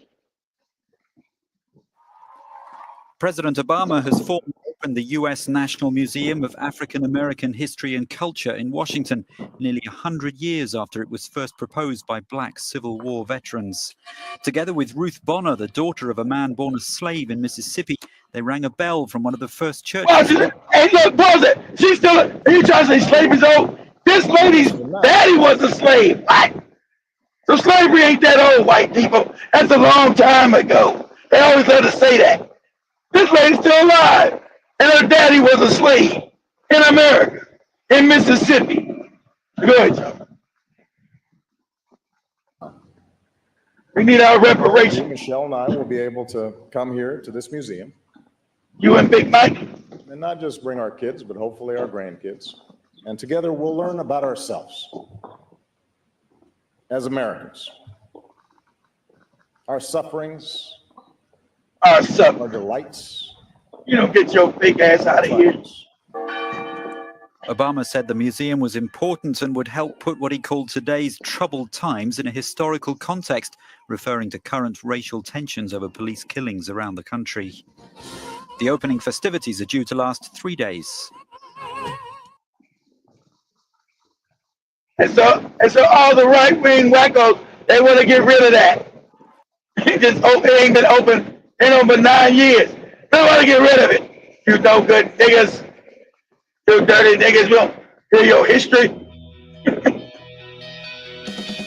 Moment between First Lady Michelle Obama and former President George W. Bush came on Saturday at the opening of the Smithsonian National Museum of African American History and Culture. Look the way she hugging wicked. See the way she hugging wicked ass George Bush? Remember George Bush? Remember George Bush is responsible for Hurricane Katrina. And I let you know that this handkerchief head broad and her goofy husband don't give a shit about black people. Remember, the one she hugging, George Bush was responsible for black people dying in New Orleans. So understand none of these fakes and phonies are ever your friend. Georgia. Shout out to Jason, Big Mike. If you check on BitChute, if you have been on BitChute, there's videos of her circulating of when she was at what? In the primary, whatever primary. Okay. Primary level. I don't know how you guys call it. The primary. Yeah, when she was, there's a picture of her that is circulating online. And then it's a combination of like her pictures growing up to now being Michelle Obama. You know. So I'm just reading Jason's quote here, calling her Big Mike. It's crazy. Go back. The opening ceremony for the museum located on the National Mall in Washington, D.C. was punctuated by plenty of powerful moments. It's been a long time. The National Museum of African American History and Culture is a monument to pain, suffering, and victory. 4 generations of... And how is this impactful today to the Black Americans, if I may ask? That's my question. Well, what it does is try to catalog your history, Joe, saying that your matter is giving a testimony of what you went through. That's why they want to erase it. It don't even get the realness, Joe. They never let it go. They're never gonna let it go deep. But it's just giving up. Exactly. I feel like even from the recognition of it, it's just so. I'm gonna call it bollocks. Let me call it bollocks instead of you and that damn word. Yeah, that's my new term. I've been watching a lot of British. British shit, I know. So I'm gonna call it bollocks instead of calling it diabolic. So I feel like what Obama did was a way to showcase, hypothetical. And their history. Exactly. It really doesn't make an impact to them who come up with this, because it goes back to the Black Lives Matter, right? The Black Lives Matter doesn't apply anywhere. Because it was never created by black people. That Black Lives Matter was a fake group. It's phony. So, which black community was involved in this launch of the African American Museum? Well, probably in the yeah, crazy. They're trying to give a testimony, Joby, at least No, I'm just somewhat. asking because I go back to something I had recently. Some Africans debating I on. don't, I don't know, I don't know Listen, who's involved in that shit. public participation, right? This public participation is a common word in this fake setup system. Let's just be very Yeah, factual. And most of the things they're going to introduce, especially, let me go back to the Black Lives Matter, right? I yeah. bet they say that there was a public participation, that Black Lives Matter, that they do really matter. And this is a Black community agenda. Exactly. We know. Were you involved, Keith? Did you vote? Did you Oh, vote? for what? For this right here? I Did didn't you know they vote? was. I didn't know No. they was. I didn't know they was making this shit. Yeah, you didn't know about the Black Lives Matter. Did you know about the African Museum? No, I'm talking about the museum. I knew that Black Lives Matter was a fake when I first seen it. I No, said that when it first came out. I'm But then, asking, yeah, did you that participate on the vote? That is my question. Public vote on participation. what? On what? I'm saying this is my understanding of what we're trying to describe. I'm saying there's always public participation term, right? This Yeah, public yeah. You asked me did I have public participation on this yeah. African museum? I didn't know No. they was make. I didn't know they was making this shit. Okay. Did you have public participation on the Black Lives Matter?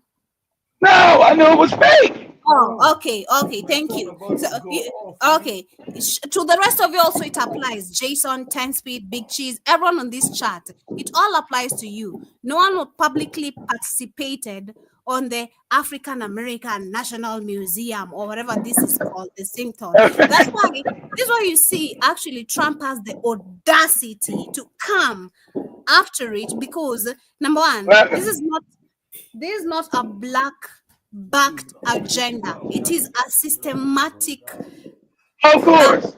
agenda. Yeah, To make black it's a people feel whitewash. important, but yet they're not in True. this system. Exactly. That's a good way to exactly.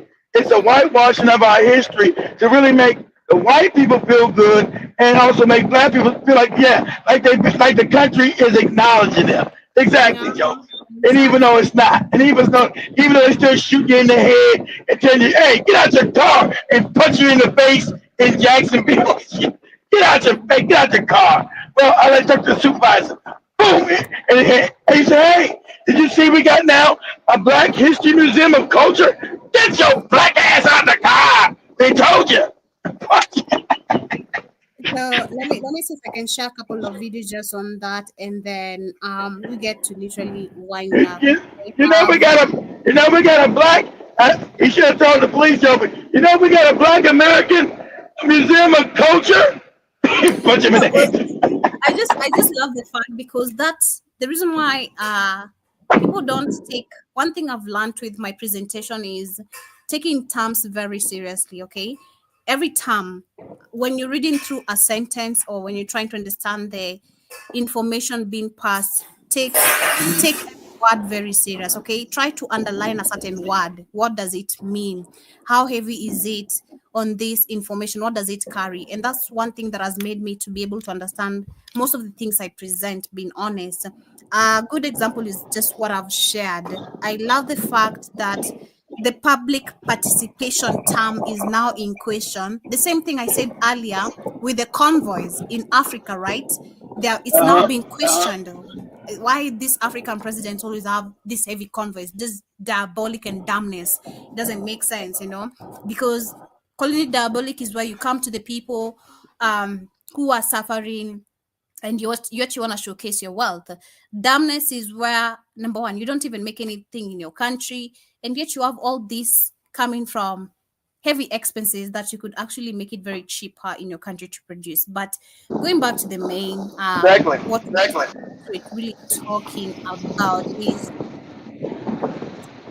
it's lost the train of thought. Why did I lose that train of thought? I lost that train of thought immediately I got into Africa. I lost that train of thought immediately I got into Africa. But I'm just trying to say base. Huh? Yeah, it's all diabolic, but If only we can reset it our own way, but we will find to doing that.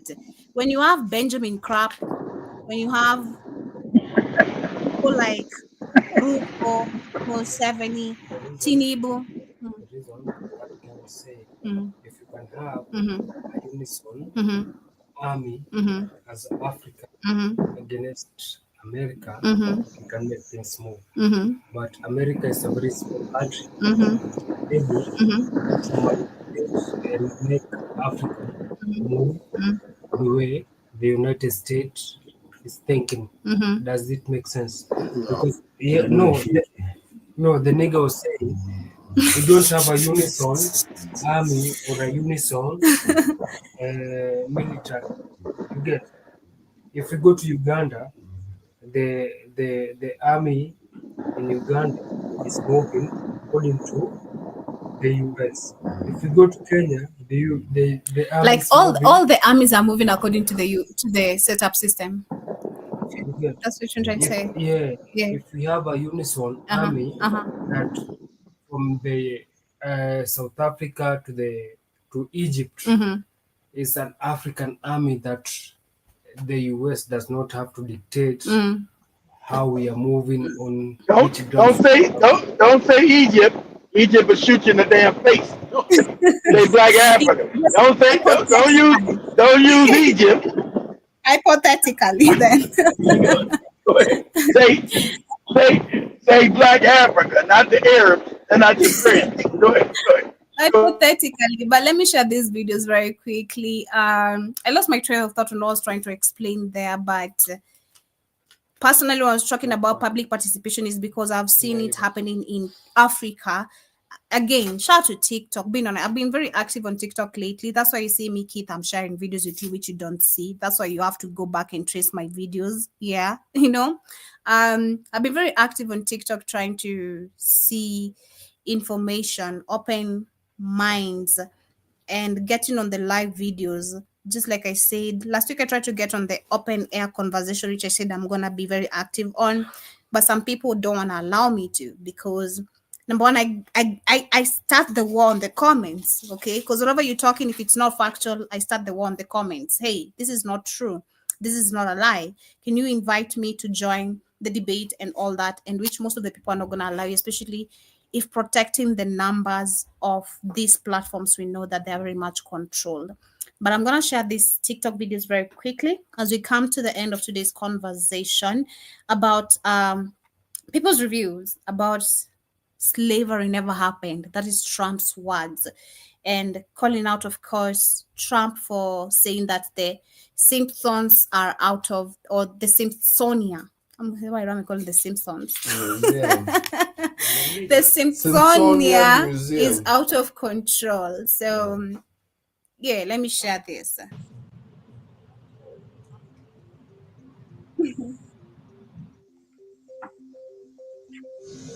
Yeah, so people's reaction is really crazy. Yeah, people's reaction. President Trump is ordering attorneys to conduct a formal review of the Smithsonian Institution based in Washington, D.C. Now, he said the museum's portrayal of U.S. history is, quote, too negative and too focused on, quote, how bad slavery. Too negative because that is what they present. Number one, that's my own point. Okay. Too negative because that is what America is known for. All right. I mean, whoever doesn't know the history of America is gonna paint all these white, pure images of America is such a good country. We're gonna get your American dream. No. America is being seen for what it is right now. So there's no you're gonna tell me the Smithsonian Museum that prevents that presents the history of Black people is too negative for America. The hell? America is too negative for so many things. Like, please, can you state facts? Well, that's what they're telling you. They're telling you we don't want it shown, Joby, that we're vicious, wicked, and evil. This is part of your diabolic behavior, okay? As a system. Yeah. This is a part of and you're so ashamed of it because it's gonna bring and reveal what your evilness. Put that video of Trump on, Joby. Put the video of Trump where Trump says, I need to change the Smithsonian. It's on TikTok. Look, say Trump wants to change the history of the slavery of Yeah, African American yeah. of the African American whatever it's called.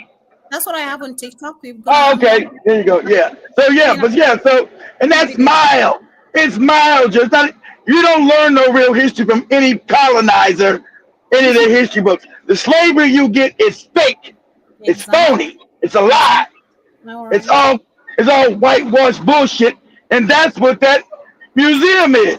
Whitewashed bullshit. But they don't even want the whitewash part in there. Remember, all in Florida and everything, they were changing the history books. They said for black people, they weren't slaves. They decided to work for free. You're like, what? I'm so certain, just like you've said, if I'm to look at what Obama introduced, it's even barely little of the history. What is the true history of slavery? Did he even bring up about how many towns were sunk under the water? How many black people lost their businesses? You know, the That's after economy. slavery. Yeah, they're not going. Yeah, that's right. That's the whole history. That's right, not the slavery. That's the whole African Americans. They're not going to show all that, Joby. No, what? All that needs to No. be put, because personally, if I'm presenting, because Barack Obama was a black American, the first black American president. Come on, rounds of applause for that. you know so of course, this me being a the first black American president, I'm supposed to showcase and do the best to ensure my people's history is known. But no, that's not my role. I'm gonna bring a little bit of some dresses looking like, because I've seen the video of what they're showing, the pictures, the images, it's some black old dresses of what black slaves used to wear type shit. Exactly. How was exactly? It's not how they used to take you out there and rape and have you fuck your mother. That's where the term motherfucker came from.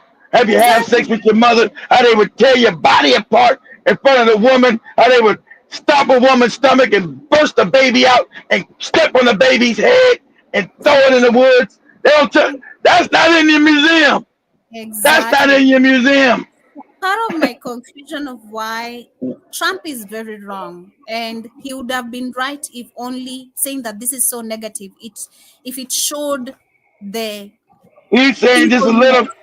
But they're images for. That's why you look at the Hollywood movies, you believe all that bullshit.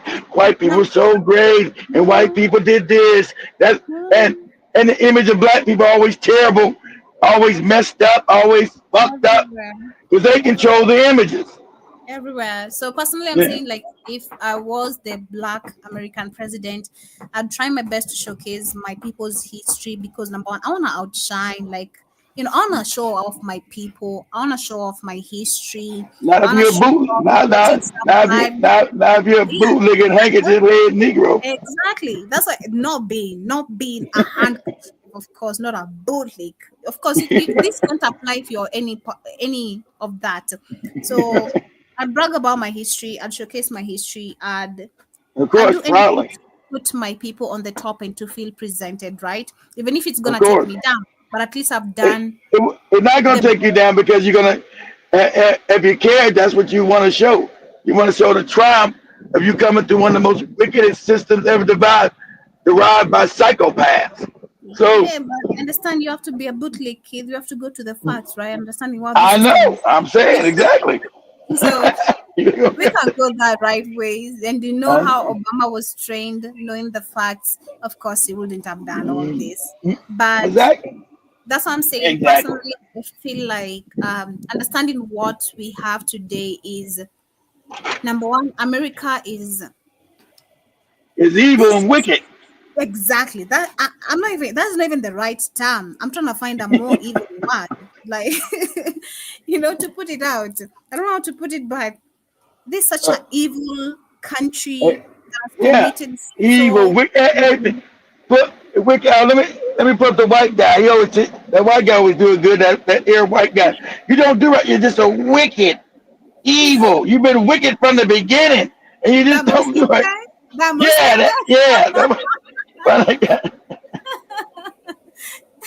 I I like him, but yeah, he's just sometimes not. I feel like Yeah. nowadays he's always beating around the bush, like calmless to get to the point.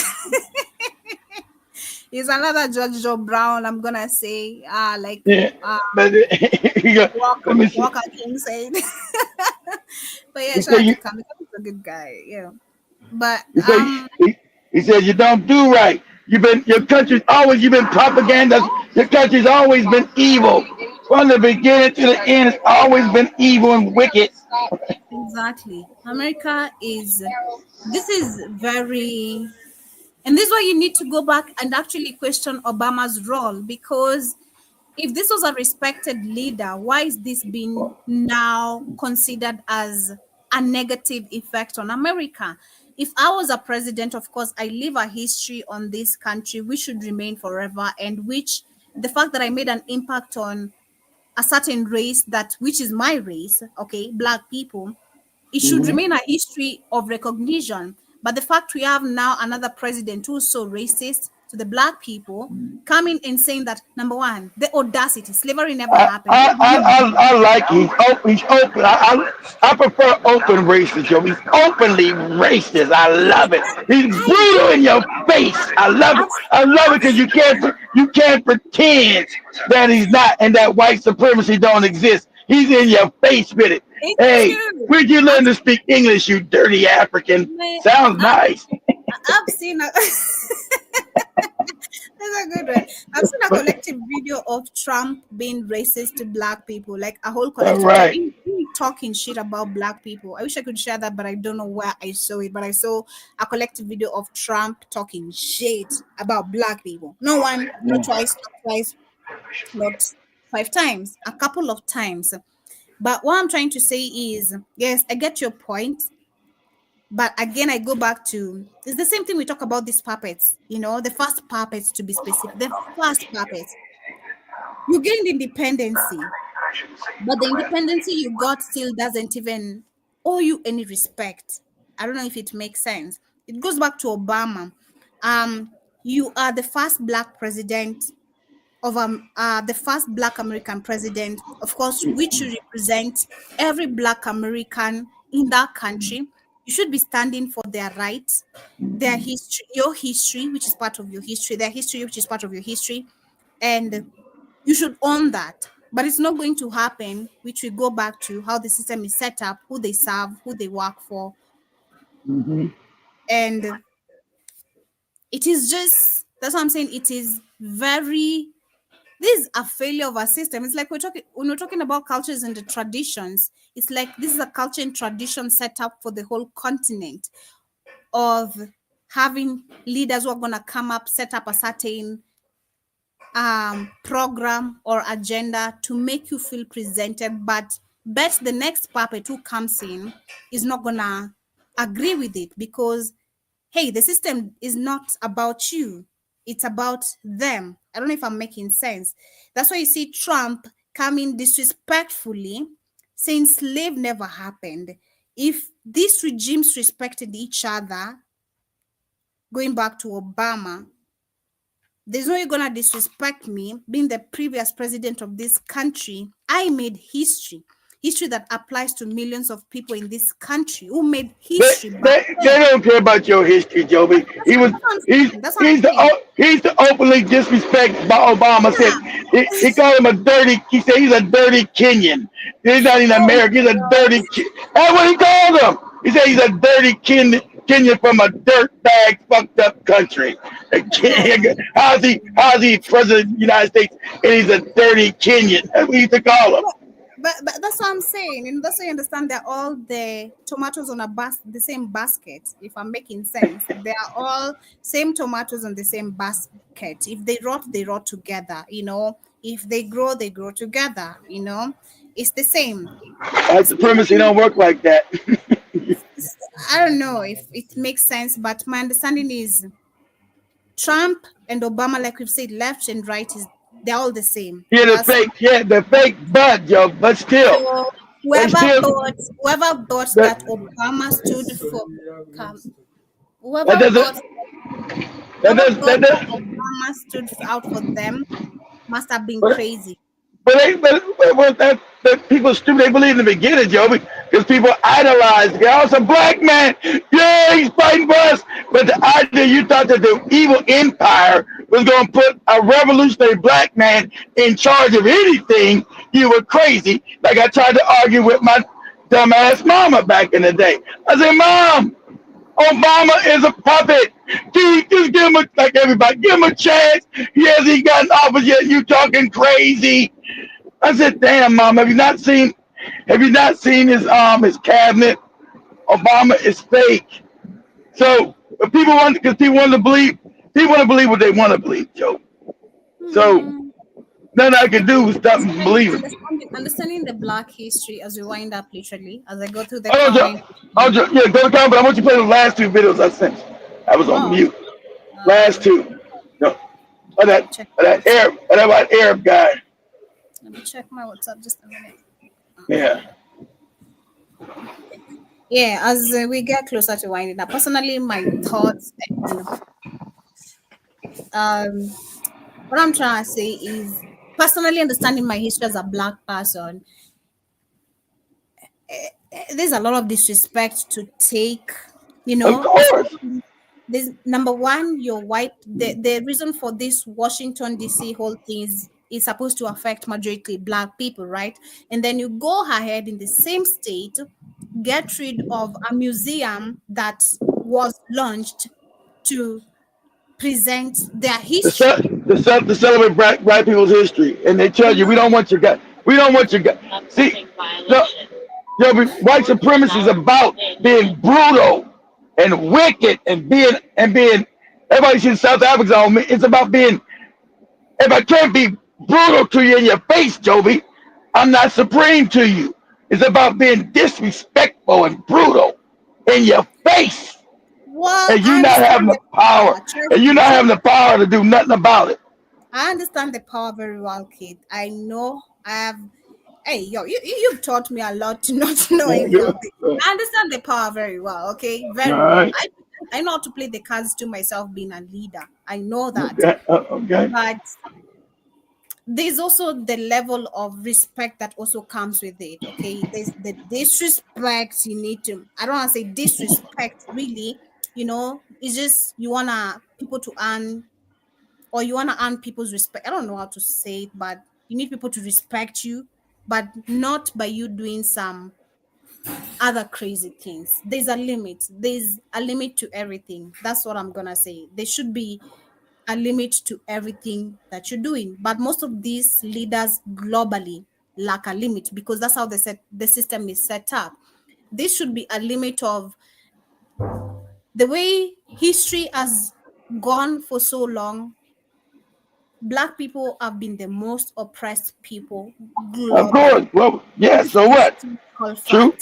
That's true. So, and the fact that this applies, this at least you should have. That's why I was going back and trying to make you understand, even if it comes to puppets, even if it's stealing, still something little. The same when it comes to history, right? Black people have gone through the most. And you keep saying, okay. The little you could give them is acknowledgement of. I don't want to give you shit. I'm a white supremacist. I'm not giving you shit. That's what I'm saying. And I understand how the system works. And it's not supposed to favor me as a Black person, no matter where I am, no matter my tribe, no matter, my culture, no matter I'm the best. Yeah, that's right. That's right. That shit means to me, your culture, my tribe. The white man's telling you, fuck your tribe, fuck your culture. You'll get down and do what I tell you to do when I tell you to do it, Joby. Well, I have a problem with that because I'm not doing it. But there you go. That's why you got to gain power. You got a problem with it. He's telling you, I don't care what you got a problem with.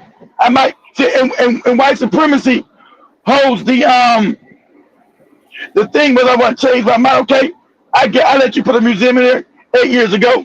Now I want it gone.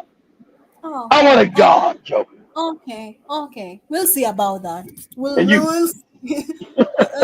Just because you're the president right now. Okay. Trajectory of the West, the downward trajectory of America. Both of these, our upward and your downward, both of these trajectories are irreversible. And you can see what's happening over there in America. They're viciously attacking the most vulnerable people in the society, the migrants, the poor, the homeless, and they're putting all of you on a conveyor belt to vulnerability. Over 700 people were shot and killed by the police just this year. Call that what it is, extrajudicial killings by the security forces in America. Over 700 in just the last 8 months. You're expendable. And whoever isn't expendable yet is being pushed into being expendable. That's the way that the system is working. That's not a light at the end of the tunnel, that's a meat grinder. Trump likes to talk about how much money has been raised by the tariffs, right?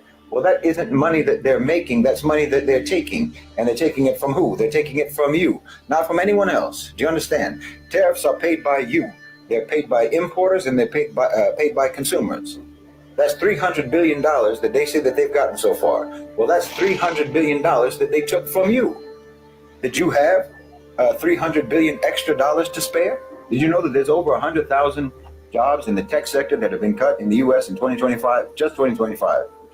80,000 retail jobs. That's up 274% from the previous year. In terms of It ain't coming back. At It least ain't 2 coming major back. refineries have shut down, with more planning to shut down.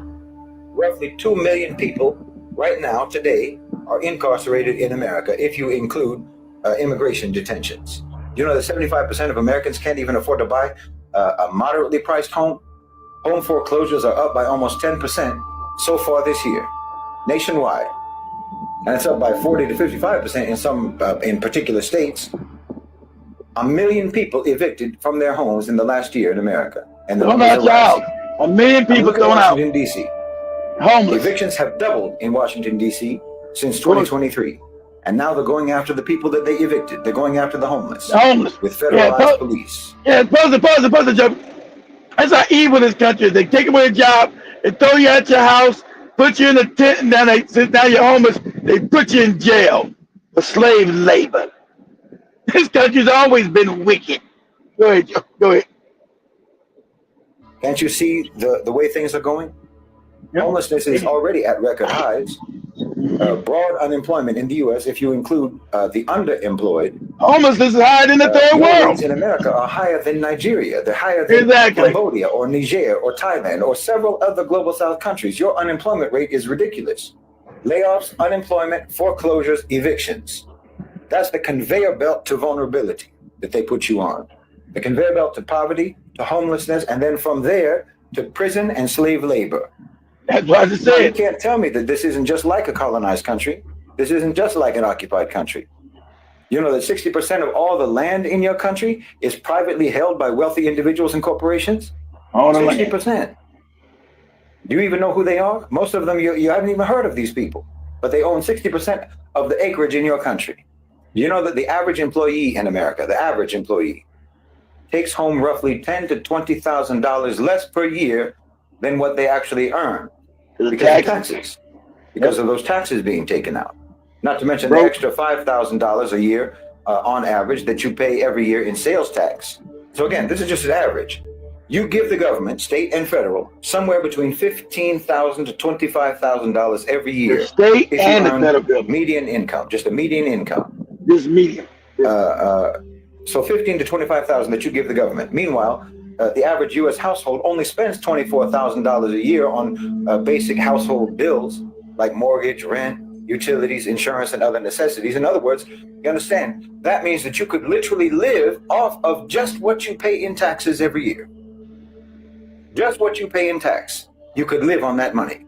And did you know that roughly half of BlackRock's capital, you know BlackRock, the largest asset management company in the world, they own everything. They own everything. Roughly half of all of their capital comes from pension funds? That's your money. That's your retirement money. You know, because Larry Fink, the owner and the CEO of BlackRock, he gets to own everything by using your money.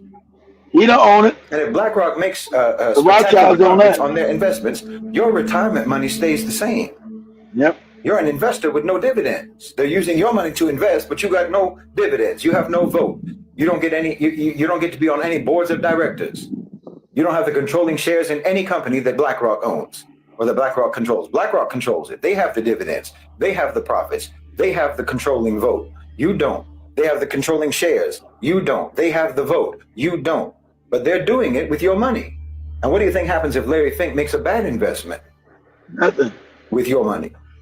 Well, BlackRock gets bailed out, but you get kicked out. They get bailed out, but you get kicked out. A senior citizen evicted, like so many others, homeless, and then probably detained. Because Larry Fink and all of his friends don't want to have to look at you begging on the street corner as they pass by in their limousines on their way to the Met Gala. And all of that is legal. I'm telling you, you are in an occupied country. Corporate colonization, neoliberal subjugation, feudalism. It's feudalism. I told you, it always, no matter what system, pause that. I told you, pause that, Joe. I told you, whatever system they create, told you guys this years ago, it always goes back to feudalism. Don't ever get caught up in no goopy ass capitalism, socialism, communism talk with these people. Their psychology is feudal because they're psychopaths. Everything they do always goes back to feudalism, and they want to be feudal lords over the world. Feudalism. Shout out to this white man. I told you guys this years ago. Everything goes back to feudalism with these people because the psychology, the psychopaths, vicious psychopaths. Go ahead, Joe. Doing, no matter where you are, they have all your information, don't they? They have all your data, all their mass surveillance, their big data, their analytics. The colonizers, the traditional colonizers, the historical colonizers, they extracted the natural resources and the raw minerals of the global south. But they're extracting from you just the same. Just the same. They're extracting your money, they're extracting your labor, they're extracting your data, they're extracting your time, they're extracting your thoughts and your creativity. I mean, what else do you think trains AI? What do you think that they're training AI on? It's getting trained on everything that you ever said online, everything that you ever said on the internet, everything that you ever wrote, and everything that you're saying right now to ChatGPT or Claude or Gemini or what have you. And they're not paying you for that. You're paying them for that. You understand? You're paying them for the privilege of feeding data into their system so that they can build AI systems that can then replace you at your job. The job. That's what's going on in your country. See, I've talked about this so many times, I feel almost shy to keep repeating it. But you need to recognize this isn't a cyclical economic downturn. Nope, it's not one of those things where you just have to, hang tight during a moment of difficulty and things are going to get better. No, you can't afford to delude yourself about what's happening in your country. It's the end. Exactly. The center of gravity of the global economy is moving away from America. It's moving away from the West. It's the end. And it's not coming back. This is very important for you to grasp. This is not happening arbitrarily. It's happening for fundamental reasons. I mean, it's happening for reasons that have to do with economic, social, demographic, geopolitical fundamentals. This isn't a whim of global capital. This is happening by necessity. It must happen, and it's irreversible. America is receding from the international stage. It is receding from the global markets. It is receding from international trade. It is receding from international engagement. Now, I'm not saying that America is going to become completely irrelevant, but I am saying that it's not going to be what it has been. It's not going to be what you've always known it to be or what you always thought it was. It's never going to be that again. It's never going to be the global superpower that it once was. No, it's it won't. Going to be a regional power, no more, no less. In many ways, it already is. Not even that. It's a regional power. And this downgrade is being accelerated. No one is trying to prevent it. Obviously, this is going to have very serious ramifications for everyone living in that country.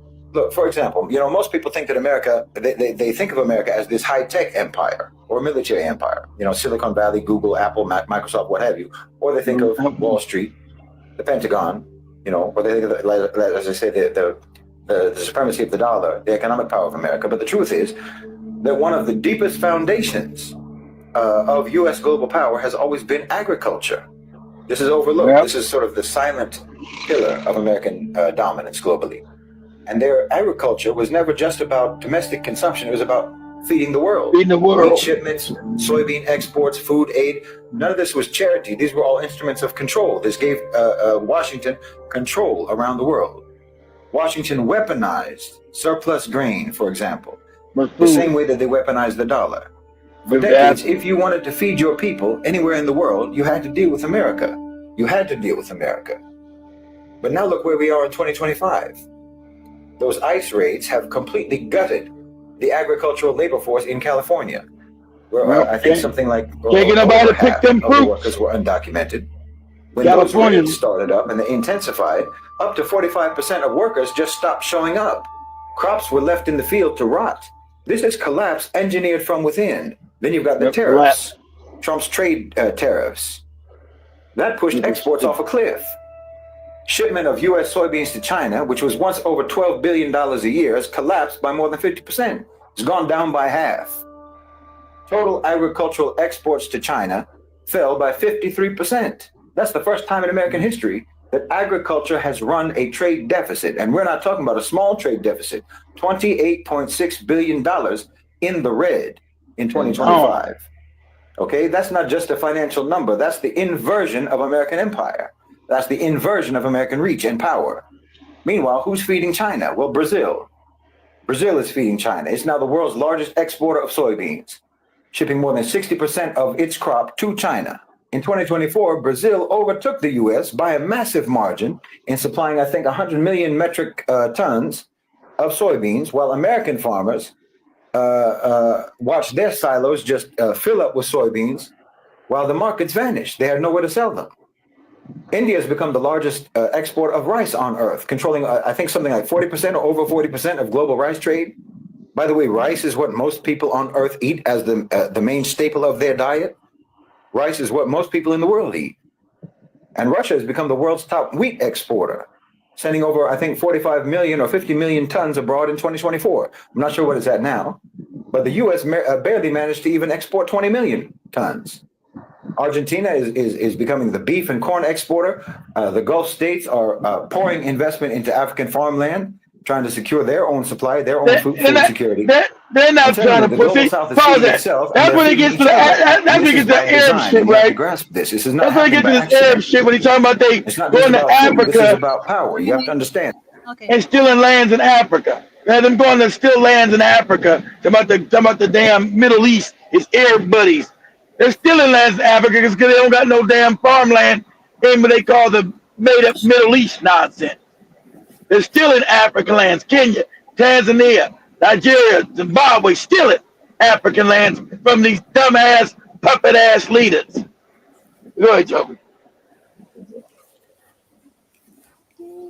When America was the world's breadbasket, they could dictate the terms. They could punish their rivals. They could reward their allies. But when China can now turn to Brazil, when Africa can buy rice from India, when the Middle East can get their wheat from Russia, America's leverage is gone. America's leverage has evaporated in this sector. The weapon of food is no longer in Washington's arsenal, and it's out of their arsenal because the A-National OCGFC want it to be out of their arsenal. And inside the United States, in this same sector, consolidation is driving small farmers and mid-sized farmers off the land. You know that black-owned farmland was I think 20 years ago, it was about 20 million acres, and that's collapsed down to just 5 million acres. There's only 5 million acres of farmland that's owned by African Americans in America. It used to be 20 million acres. Rural America is dying. It's being swallowed up by big agriculture, by big agricultural companies, and it's being suffocated by rising costs. So understand what's happening. The dismantling of U.S. agriculture is the dismantling of American hegemony. The decline of American farms, the decline of American farmers is the decline of American empire. He's calling the OFC GFG nonsense. He knows it's the cats with the hats. He's trying to make up some fake name, the global capitalists of finance. The motherfucking cats with the hats are breaking our goddamn backs. 22 minutes. 22 minutes. Go ahead, Joe. Center of gravity in food has already shifted. Brazil, India, Russia, these are the new breadbaskets. The global South is no longer dependent. It is no longer dependent on America. It's no longer dependent on the West. When you control your food supply, you control your future. The empire, the American empire of corn and wheat and soybeans is collapsed. And a new order is being planted in the global South. And it's being cultivated in the global South. And that's all being done according to a plan. And there is no plan to reverse it. And it cannot be reversed. Americans have to understand that your future does not look at all like your past. It looks like our past. Nope. Exactly. You know, Americans have been trained to believe that they are exempt, that their society, that their culture, what have you, their cities, that their country is exempt from collapse. You know, they look at the so-called third world and they imagine nothing but poverty and instability and crisis, but they don't think that that's ever going to happen to them because they're a superpower. And yet here we are. The jobs are unstable. The farms are vanishing. The government is broken. The government is captured. America is That- now entering captured by who? the reality that the global Captured South by has the lived cat. with for generations. So what are you supposed to do as the average American? Well, on an individual level, first advice is very simple. Stop waiting for politicians. Stop believing in politicians. The state is not going to come save you. The state does not work for you. They do not care about you. Yeah. You need to learn to cut your own consumption. Like I said, you need some serious lifestyle changes. Learn to live lean. Learn to grow even a little bit of your own food. Learn to be Learn some broken, skills that fucked will help up. to make Learn you to be lean. less dependent. You know, how to fix things, how to cook, how to barter. Try to get yourself out of debt as best as you can. Because debt is the system's main leash. It's the main chain that they put around your neck to enslave you. In the global South, people survive not because they're rich, but because they're resourceful. And you have to learn those skills. You have to learn how to be resourceful. And then at the community level, that's at the individual level. At the community level, you know, in Cairo, in Lagos, in Karachi, survival is collective. Neighbors share food. Families live multi-generational. Informal economies thrive. You've got mutual aid societies, rotating savings groups, neighborhood markets. This isn't just quaint. These are going to be your lifelines. Americans need to rediscover this because you're not going to make it alone. Individually, you're not going to make it. You need networks of trust and networks of solidarity. You need to build He's that. saying what I told you. You're about to be People know how to fucked. endure You're crisis. about to be fucked up. You're about to go into Mad Max land. That's all I tell you. You're in the end. You're in the end of an empire. It's going. It's right now. You see the slow decline. That's what you see right now. America's in a slow decline. How every empire ends, it goes slowly and then all at once. So I'm not saying you don't got 5 years, but you might just got 5 years left because it's gonna go slow. Because America's a big ass empire. It's gonna go slowly and then all at once you're gonna be fucked up. But it's irreversible. How long I've been saying this? 8, 9 years I've been telling you this. I've been a lone wolf out here talking out like I'm crazy. You're in a declining empire. And the cats are the ones that's taking us down. And most Americans are too stupid to even know that. They ain't know it's the damn cats that's fucking us up. That's fucking us in the ass. They're completely dismantling us. They're the ones built China. They're the ones create that fake ass. You got the dumbass Africans talking about this brick shit. Bricks is fake. It's the same people, morons. So all they do is dismantling America. So America will have the power when it wakes up and say, oh shit, we've been fucked by these cats. And let's get some payback. You'll be too poor. They're breaking your back right now. They're moving the empire. I had Joby read that 2 months ago as Israel told you, oh, we need to disengage from America and look east. Look to China. You think that's an accident? You think that's made up? Who do you think fucking got China in Africa? The fucking hats. But done with that, Joe. Play the last one so you get out of here. Play the last one. I was trying to find another article which was talking about the same thing Okay. you're talking about. The Go dollar. ahead, Joby. Yeah, go ahead. Yeah, the dollar. So, first up, Joby, then before you can play it, first up, say, go to Google, say the dollar has lost more value in 2025 than it has ever lost at one time. It's Pull that true. up. We're facing the same effect because remember we're paid in dollars. You paid in dollars. You guys are paid in dollars. So now your butthole is all out like mine. Hell no. Oh my goodness. Your butthole is all naked just like mine. So they're saying that the US dollar ended the first half of 2025 with its biggest loss since 1973. God damn. Biggest loss. The dollar index, which measures the greenback against a basket of currencies of the US major trading partners, fell about 11% from January to end of June. Damn. So this is your inflation what Joby's talking about. This is why your eggs are $20 and everything is high as hell. It's not going to change. This is why your inflation, because your dollar, the cats are collapsing your dollar. And eventually it's going to be worthless. You wonder why I'm building everything? I gotta build fast I can. Mm-hmm. Just a minute. So a quick uh, uh, article I have, which is talking about why the US is quietly terrified of BRICS. Is it? This is it? No. Let me see. Just a minute. No, the collapse of the currency. Okay, I got it. The secret collapse. The secret currency shift that could collapse Americans' dollar empire. And they're talking about, of course, its setup, where wars aren't always fought with bullets. Sometimes they're fought with the currency The in your wallet. currencies. While headlines screams about AI, elections, and celebrity drama, BRICS is quietly plotting a move that could rewrite a global economy. And of course, we can't also depend on BRICS. Understanding BRICS is not, it's coming from it's backed by the same people, if I understand Exactly. correctly. Not It's the by countries in not by the white Americans, but by the hats that oh, run exactly. America.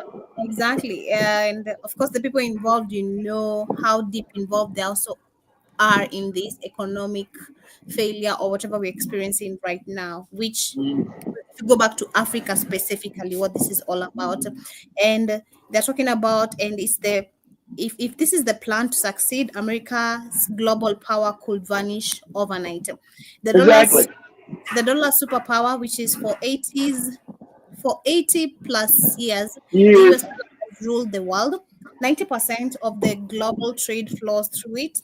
Oil, gold, wheat, tech, all priced in USD. America's prints money the world must use. And this isn't just currency, this is a weapon to control.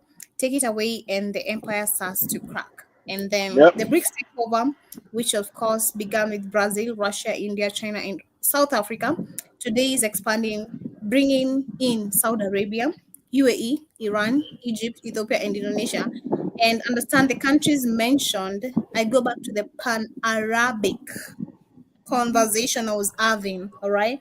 Which you've had Egypt, Ethiopia, these are part of the African countries, but we also have Saudi Arabia, Indonesia, which are part of the come with the United Arab Nations.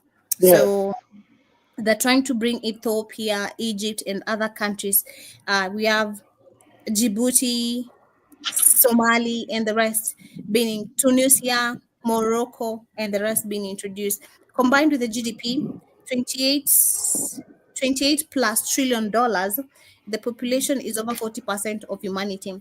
And this isn't a trade group, it's an arrival empire in the making. They're talking Yep. about the trigger, which happened in 2023. In August 2023, we had the BRICS summit in Johannesburg. And the official story was, we are here for trade cooperation. All right. And also highlighting that behind the closed doors is let's kill the dollar. Okay. And Exactly. Exactly. the plan is to create a common currency, possibility or possible backed by gold, and something the US dollar hasn't had since 1971. 72. Yeah. When it took out the gold standard.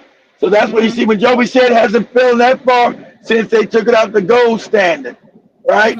So it's becoming garbage, guys. You guys gotta I don't know. I tell you, it's slow now, it's a slow drip, and then all of a sudden it's gonna be all at once, boom.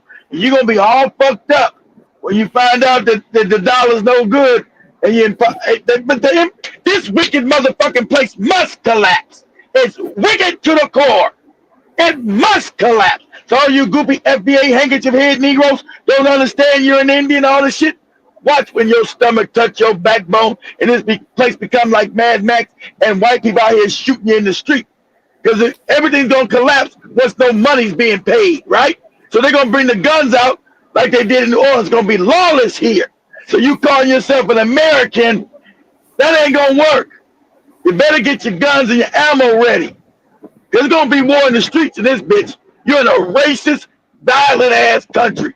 And now with nobody making any money, all the pretenses are off. No one's getting paid. So it's going to be all reckless, unabashed violence. Okay? And the sanctions backfire, where we had in 2022 the US freezing $300 billion of Russia's reserves, The hidden They message: stole it. cross America and your money isn't safe. Okay. Yep. They stole. BRICS Not only they froze it, they did. They said they froze it then, but then they end up stealing. They stole $300 billion from Russia. They just stole it. Yeah. They froze it first, and then they stole it. Oh So, shit. yeah. BRICS leaders saw it and said we need a system America can't touch. But we know, of course, I feel like one thing I have a problem with Russia, which is part of now helping the Alliance Health State. They know very well how BRICS is not helping, is not a savior to these African nations, because most of the African nations right now understand that they are moving from the US dollar to BRICS, right? Kenya, South Africa being one of them, and a couple, but I know Kenya is one of them. So I just have a problem with Russia, the fact that they play I'll call it the good guy. Right. I don't think Russia is really a Of good course, guy. They're gonna stick to well, they're not. Well, they're looking for influence. So see what you need to ask Joby. Do the cats still run Russia? That's the question you got. That's the question you got to go find out. Do the cats still run Russia? I think so, because So when you see Putin around all those people, they're mostly cats, Joby. And then, if you saw the recent meeting, I was watching a video from the Was Alaska? World Alternative News on BRICS. And this guy was On talking BitChute. about, on BitChute. He was talking about this current meeting. We saw Putin meeting with Trump. What is this in all Alaska. In Alaska. What is this all about? A question that is still pending. But they're talking about China's masterstroke. They're saying China is rewriting the rules of trade. Oil deals in yuan, not USD. Partners, where we have Saudi Arabia, Brazil, and even France. And in March 2023, China broke peace between Saudi Arabia and Iran, and pushing both towards BRIC. This isn't diplomacy, this is a currency chase. And the gold play is why gold? Because it can't be printed or hacked. God damn, where is it? It's real money. It can't be printed or hacked. They're also talking about, just a minute. Russia's 2,300 plus tons in reserves, and China's 225 tons bought in 2023 alone. This isn't just in case; it's financial warfare preparation. And America's But China has no gold. Where's China getting all this gold from? China has no gold. Well, Africa. yeah, of course. And then last but not least, they're talking about America's weak spot is the foreign nation holds 7.6 trillion in US debt. If they stop buying, America must print more money, inflation, which causes to inflation They'll go crazy, exactly. Every 1% drop in global dollar reserves is equal to billion lost in leverage. And since 2001, the US dollar shares have fallen. Since 2001, the US dollar share has fallen from 73% to 58%, and it's falling faster than ever. That's right. That's why when you go to the grocery store, you buy 3 things, it's $100. Like what? That's why. And then it goes back to the video I shared from BitChute, which was, remember that guy saying that the global agendas are running very quick, more than they expected, which is including the dollar collapsing. If you remember. Yeah, and the countdown is which is the analysis predicts by 2030 the dollar global share could fall below 50%. If BRICS launches its gold-backed currency before then, well, see the biggest power shift since World War II. Yeah, I'm giving you 5 years, and then all at once. It's gonna be a slow drip. You got 5 years to get your shit together, and then by 2030, it's all gonna collapse. Boom! You got a slow drip. So unless Americans get through these wars, they can't go to war, because Americans are fat and funky and fucked up on drugs. And what wars they gonna fight? That's a non-starter with the war nonsense. So, So you got smoking. Go ahead, Joe. It says this isn't about replacing the US with China. It's about ending the era where Washington writes the rules. In a multipolar world, America becomes another player, no longer the referee. And once the dollar loses its crown, everything changes. Don't keep this truth to yourself. Of course, keep on supplying to others. That is one of the platforms I follow and encourages people to share much more of this information as much as you can. So, relating to everything you're saying and what this guy is saying, like, yeah, you have 5 years to prepare yourself. No cap, like for real. Get your get your shit together. I wonder with you guys, mortgage bills, the house rents, and everything. Electrical bills are skyrocketing. Understand that? I shared that. Electrical bills, everything is going super high. So, how are you gonna Yeah, because survive? your dollar, like you said, you better come together, barter. Better get a garden. You better stop putting on underwear. Underwear costs money. Walk around butt naked if you got to. Well, I'll say be careful, man. Well, wrap that shit up too, okay? Yeah, no, ain't no babies. You can't afford to have no baby, get no child support.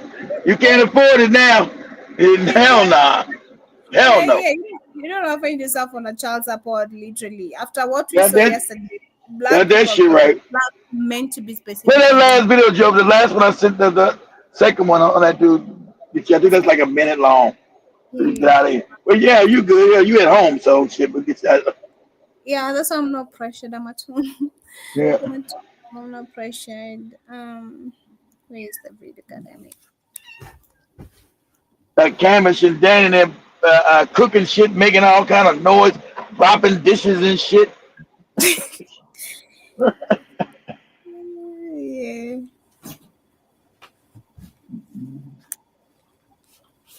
In the past. Just say African Americans, for example. You say, hey, look, the past is the past. We have to move on, you know? When anyone talks about the things that you've done in the past, just say, for example, you say, hey, look, the past is the past. We have to move on, you know? Stop playing the victim. Well, that's like telling a bill collector that they should just let go of the past, you know? I bought that thing a long time ago. Why are you still going on about it? If you keep insisting that I pay for it, you're just playing the victim. Try that the next time a bill collector calls you. Let's let bygones be bygones. See how far that gets you. You don't do right. You never do right. You just gaslight. They never do right. It's in the long term. Because there's only one thing that I know of that can potentially mitigate consequences, and that's repentance. I mean, repentance and obviously atonement. But you think, for instance, that officially abolishing chattel slavery, for example, equates to repentance for chattel slavery, but it doesn't. You know, if you stop with a club, it's not the same as repenting for having beaten them with a club, especially when you just start punching them instead of beat them. So like chattel slavery, that was dehumanizing, racist subjugation, and forced labor. Okay, did you stop doing that? Did you stop dehumanization, racist subjugation, and forced labor? Or did you just switch from clubbing people to punching them? The dehumanization is still there, the racism is still there, the subjugation is still there, the forced labor is still there. And not just in the form of the prison industrial complex and mass incarceration of the descendants of the people you enslaved. No, not just that. It continues in the form of the conditions you have created in your society which dictate people's options for survival. No one has a choice. The black job. What you did was increase the complexity of the oppression. Okay, that's the end. All right, Joby. I thought it was longer than that. I guess not. I thought it was a longer version. Anyway, we'll wrap it up, Joby. Let Joby go to sleep, get something to eat, chill for the rest of the night. Oh, read the rest of the comments, Joby. Before we get out of We here. got the comments here very quickly from where I left. Just a minute. Okay, see, Big Chizo say, I've never disagreed with Kevin Salmon on anything he said. Just check out the women that will call his show. They were not for high value men. What was that? Big Cheese? I know Big Cheese is up in here. I didn't bother listening to his shows, but I could tell most of the women calling in also were calling for damn question, for validation. That's what I'm saying. Most of the women are not confident in themselves, so they're seeking for man's validation. And he was there to That's give the true. validation they were seeking for. And I love the fact part of him where he gave nothing but the truth. Okay, he never filtered. You know, he would tell you the fact. He was brutal with him. Yeah, he'd tell you the facts you want to hear. You are not attractive, you're not fat, and all that. I love that. Being honest, I love that part of him, and which is I think the male version of me that I'd say most of my friends like. Yeah, that your ass is brutal.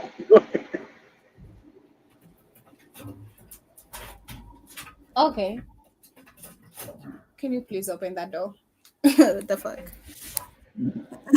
But I also see we have Jason saying, of course, shocked about the video, saying since 1765. That is the video regarding the last video I think I shared, yeah? That we're talking about the Smithsonian. Yeah, it probably was. Smithsonian Museum. And then he also says, I can't even imagine ancestors from 1765, but it all goes back. And 10 Speed says the Smithsonian for Black History was completely done by the Jay's approval. See, exactly. Of course it was. But I knew that. You know it was done, but you can't get nothing done in America, especially for black folks, without the Jay's approval. You know that's a fact. So exactly. So there's no real history even in that shit. Not no real history. And also see Jason says my grandparents seen towns go under when they were in their 20s. 10 Speed says yeah, wow. That museum is just fake as a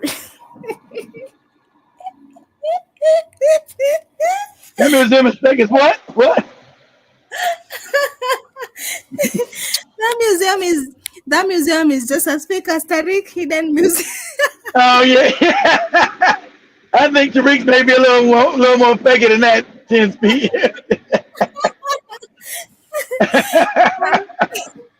It's J made and approval. Real Black history has to be taught at local community center or home. We've been finding consistent media. That's a good comment.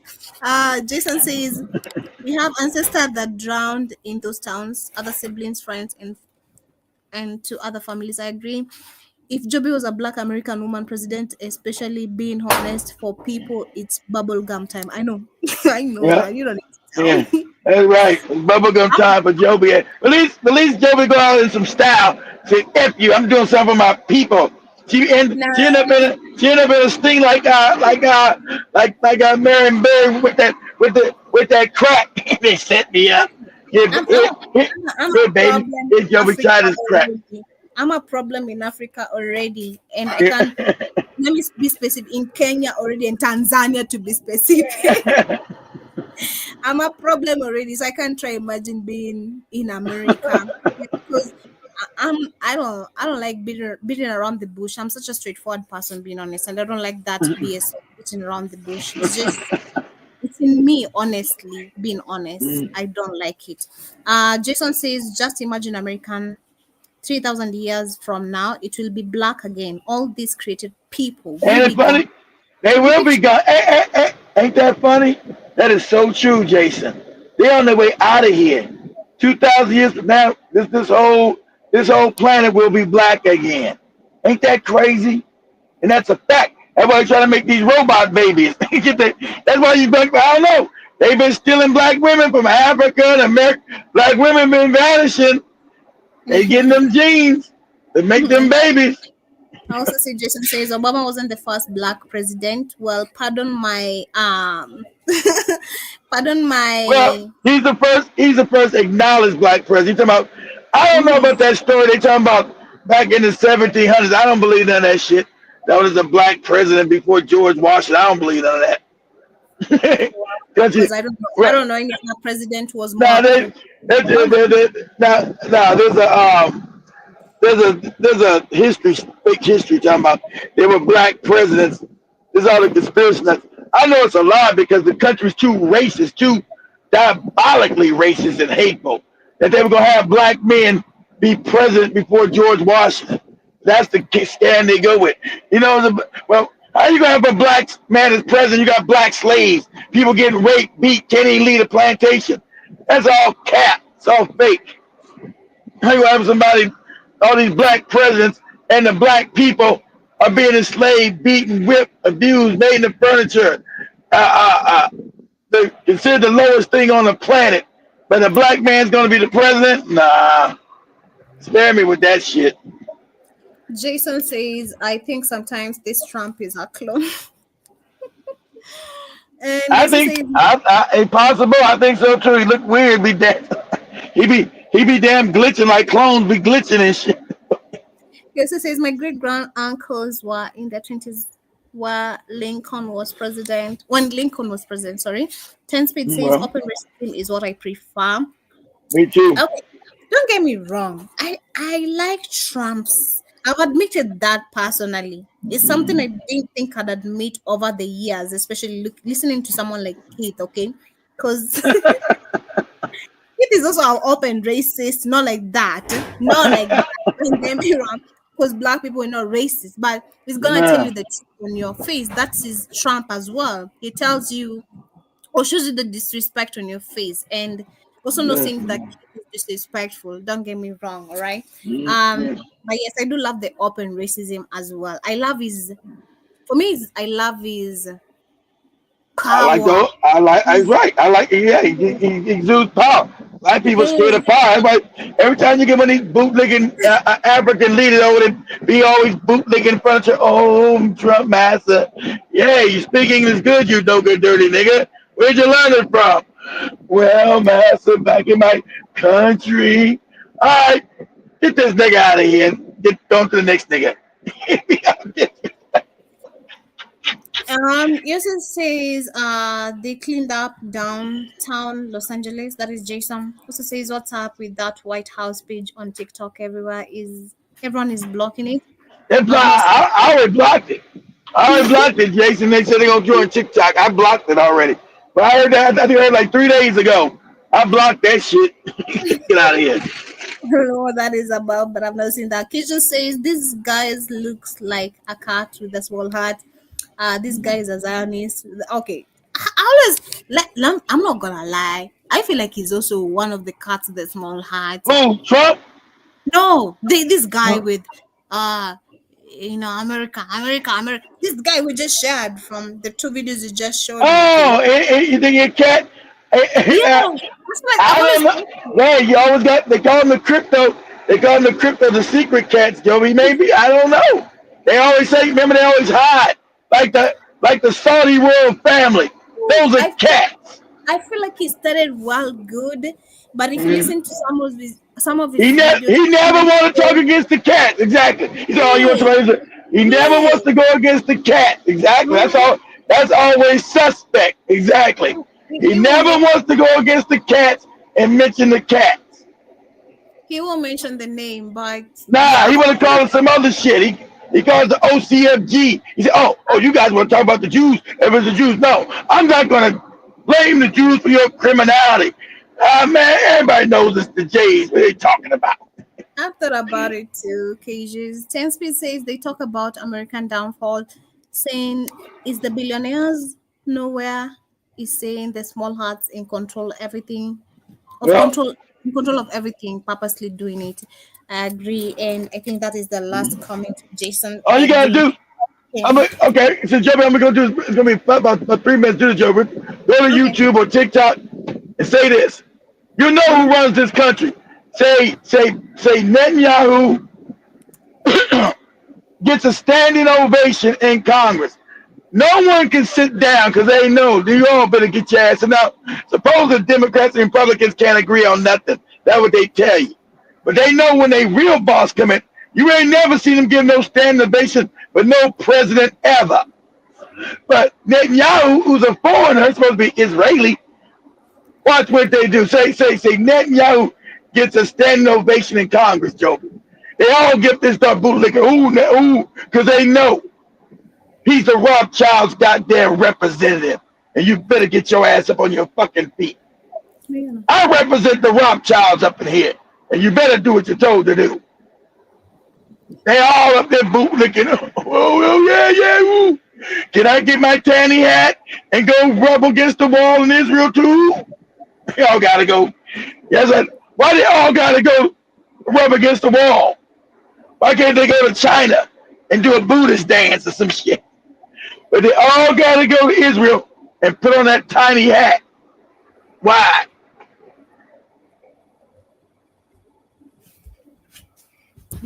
Just a minute. Take your time, Joe. You know, there's no rush. Now look at this. Everybody, Democrats, everybody, yeah. This dude that killed innocent men, women, and children. And don't get it twisted. And don't get it twisted. The Palestinians are our friends, and I don't give a shit about them. I'm just saying. You see who runs this country? Trump don't get no standing ovation. Obama never got one. Biden never got one. Bush never got one. But you know, Netanyahu always gets them. We're going, Joey. Look at that. Look at that. That's right. Someone who's passed laws to kill children and women. That's right, Joe. Because I run. Because that's called power, and I run shit. I'm done for the night, family. Let's love family. Let's love family. Have yourselves a beautiful, beautiful day. We paid our day yesterday's and today's. We paid our days. Yeah. We did. That was a good show. Yeah, we went over. And Joby had to learn about power. Power don't care what you think about shooting kids in the head, Joby. I don't care about power. Weakness. Power doesn't respect weakness. And that's right. Being in a powerful position or being in a powerful position, I've understood that. Okay, I'm not disrespectful in any sort of way. My boss is my witness, and he can lie to shame the devil or tell the truth to shame the devil.